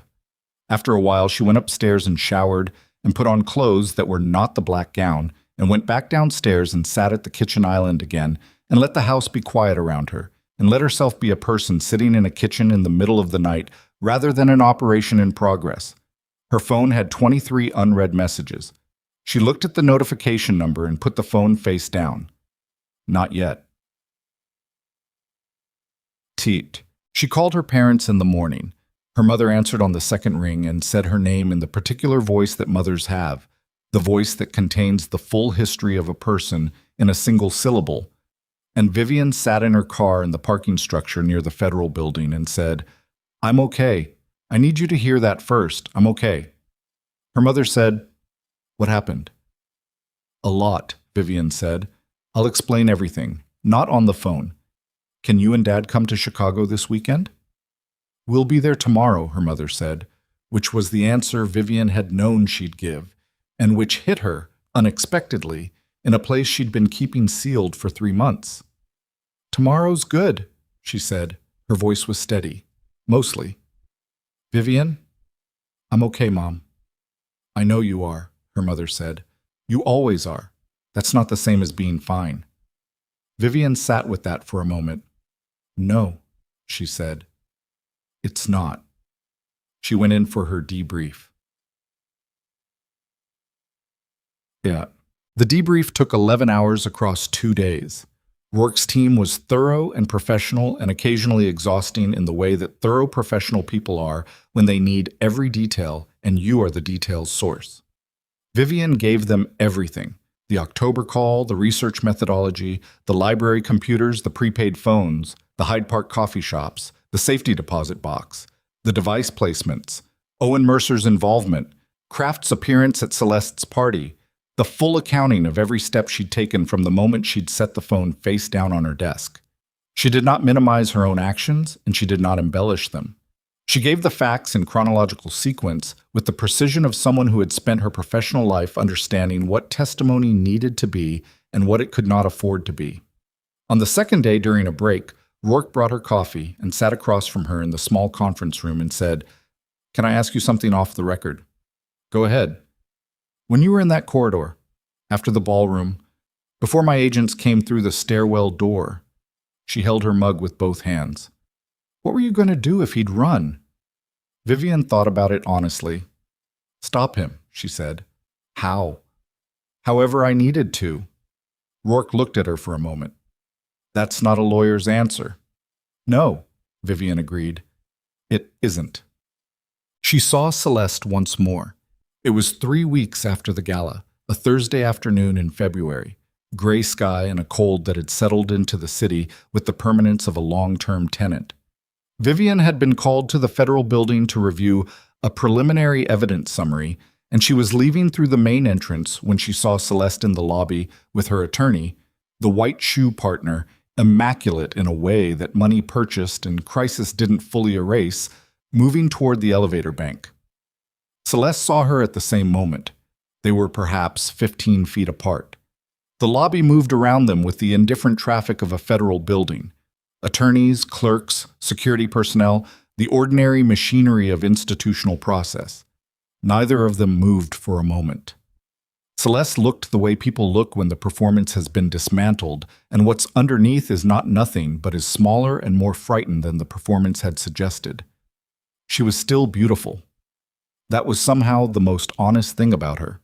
The beauty was structural, not performed, and it persisted even now, even here, which seemed to Vivian like a particular kind of cruelty that the universe had arranged without malice. "Vivian," she said. "Celeste." Her attorney put a hand on her arm, the professional warning of someone who did not want their client speaking to a federal witness in a federal building lobby, and Celeste looked at the hand and then back at Vivian. "I'm sorry," she said. The words landed in the space between them.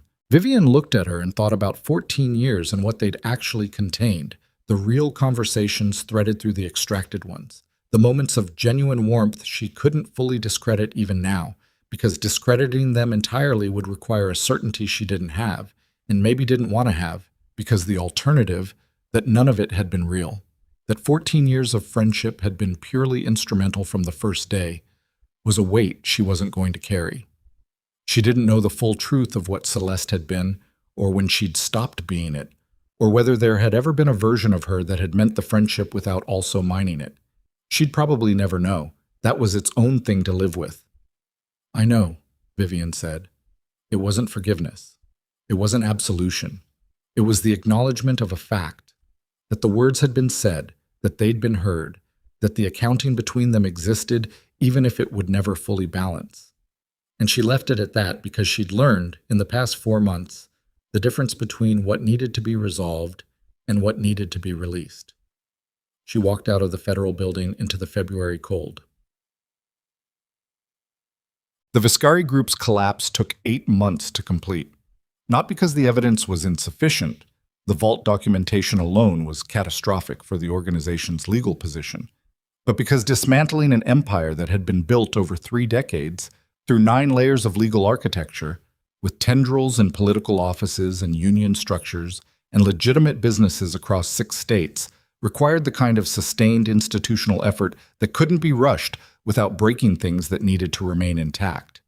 Vivian followed it the way she followed all large legal proceedings, with the attention of a professional and the particular additional attention of someone with personal stakes, which she'd learned were not the same thing and had to be managed separately.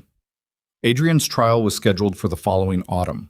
His legal team was formidable and expensive and filed every motion available to them with the methodical aggression of people who understood their client was facing decades and had structured their fee accordingly. The motions failed one by one. The evidence was too complete, too authenticated, too multiply-sourced for any single challenge to unravel it.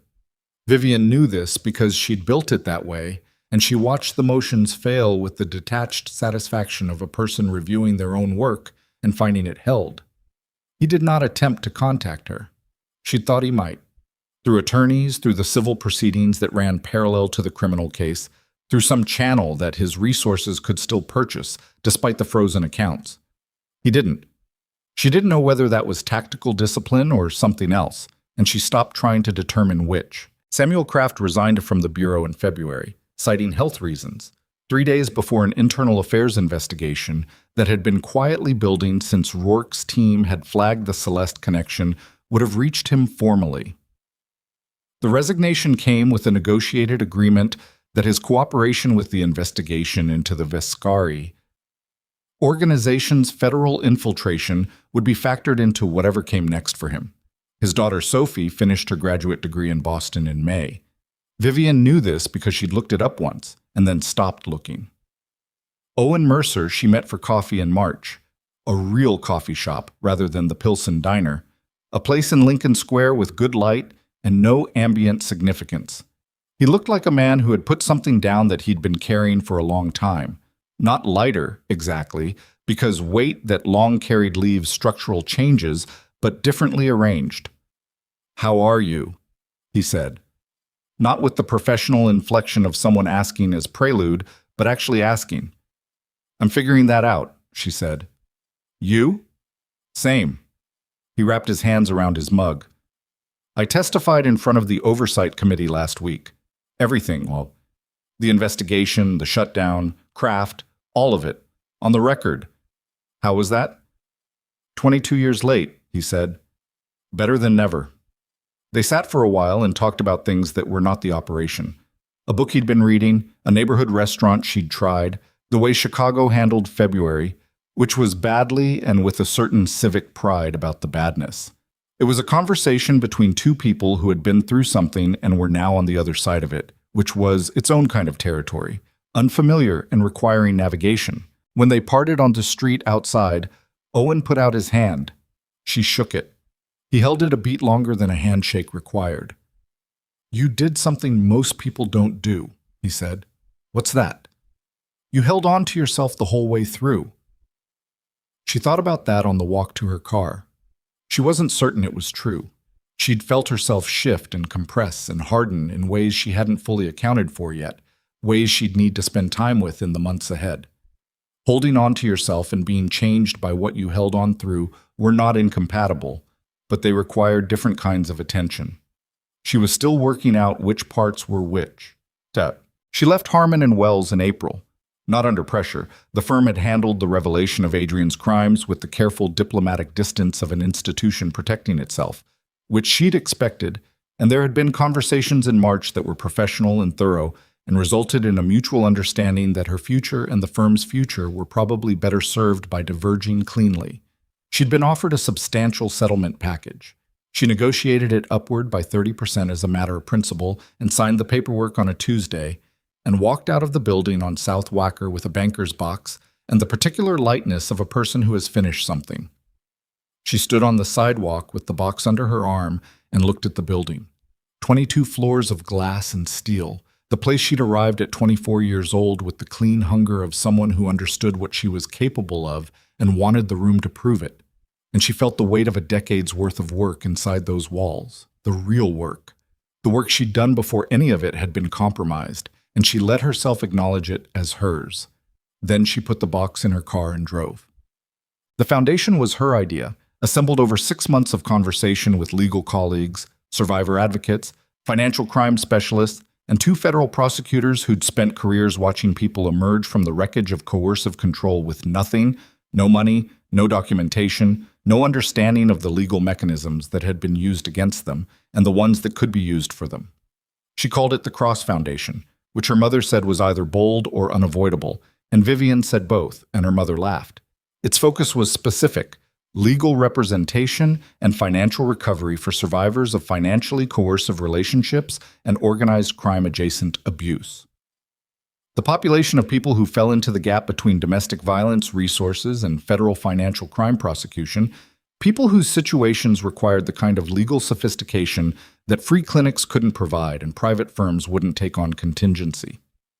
She knew this population existed because she'd spent 8 months being served by that gap and had the receipts. She hired 4 attorneys in the first 6 months, 2 paralegals, a forensic accountant named Patricia, who had come from the federal prosecutor's office, and who shared Vivian's specific gift for finding the thing embedded in a document that wasn't supposed to be found. She rented office space in the West Loop, a floor of a building with good light, and a conference room large enough to hold difficult conversations in, and she built the intake process from scratch with the precision of someone who understood that the process was itself a form of care. The first client was a woman from the Southwest Side named Irene, 47 years old, whose husband had spent 11 years rerouting her salary through a business entity she'd believed was jointly owned, and which she'd discovered, upon filing for divorce, was solely in his name and had been used to shelter assets she'd helped generate. The case took 9 months. Vivian argued 2 of the motions herself. They recovered 63% of the concealed assets and established a legal precedent in the Cook County Circuit that 3 other attorneys had already cited in subsequent cases. Irene sent her a card when it was over, a plain card, no embellishment, and inside it wrote, "You made me feel like I wasn't crazy. That was the first thing. Then you made them pay. Thank you." Vivian pinned it to the board above her desk and looked at it sometimes when the work was grinding and the institutional resistance was exhausting, and the gap between what needed to exist and what did exist felt too wide to bridge in a professional lifetime. She looked at it and went back to work. The ring. She'd thought about it for months, what to do with it, when the ritual dimension of a gesture she didn't want to perform as theater but couldn't reduce to simple logistics either. It wasn't just a ring, it was a strand of diamonds he'd called a family piece, which she'd since verified was not a family piece at all, but something purchased 6 weeks before their first anniversary, and the gap between the story and the object was the same gap that ran through the entire architecture of 9 years. And she'd spent a long time deciding what that gap meant for what she did with what remained. She chose a Thursday evening in October, the anniversary of the call. She drove to the pedestrian bridge on the south branch of the river. The one near Ping Tom Park, where she used to run before running, felt like something she'd given up without noticing. It was just past 6, and the city was doing what Chicago does at 6 on an October evening. The light going copper and then gray, the river holding both colors at once, the buildings on either side throwing reflections that fractured in the current. She stood at the railing. She held the necklace in her palm and looked at it for a moment, the stones catching the last of the light, cold and clear and genuinely beautiful, which was not something she could hold against them. Beautiful things used as instruments of harm were still beautiful. That was something she'd had to learn to hold without resolving. She thought about the woman who'd worn this to a gala in January and stood in a ballroom and watched 9 years of engineered reality come apart at every seam simultaneously.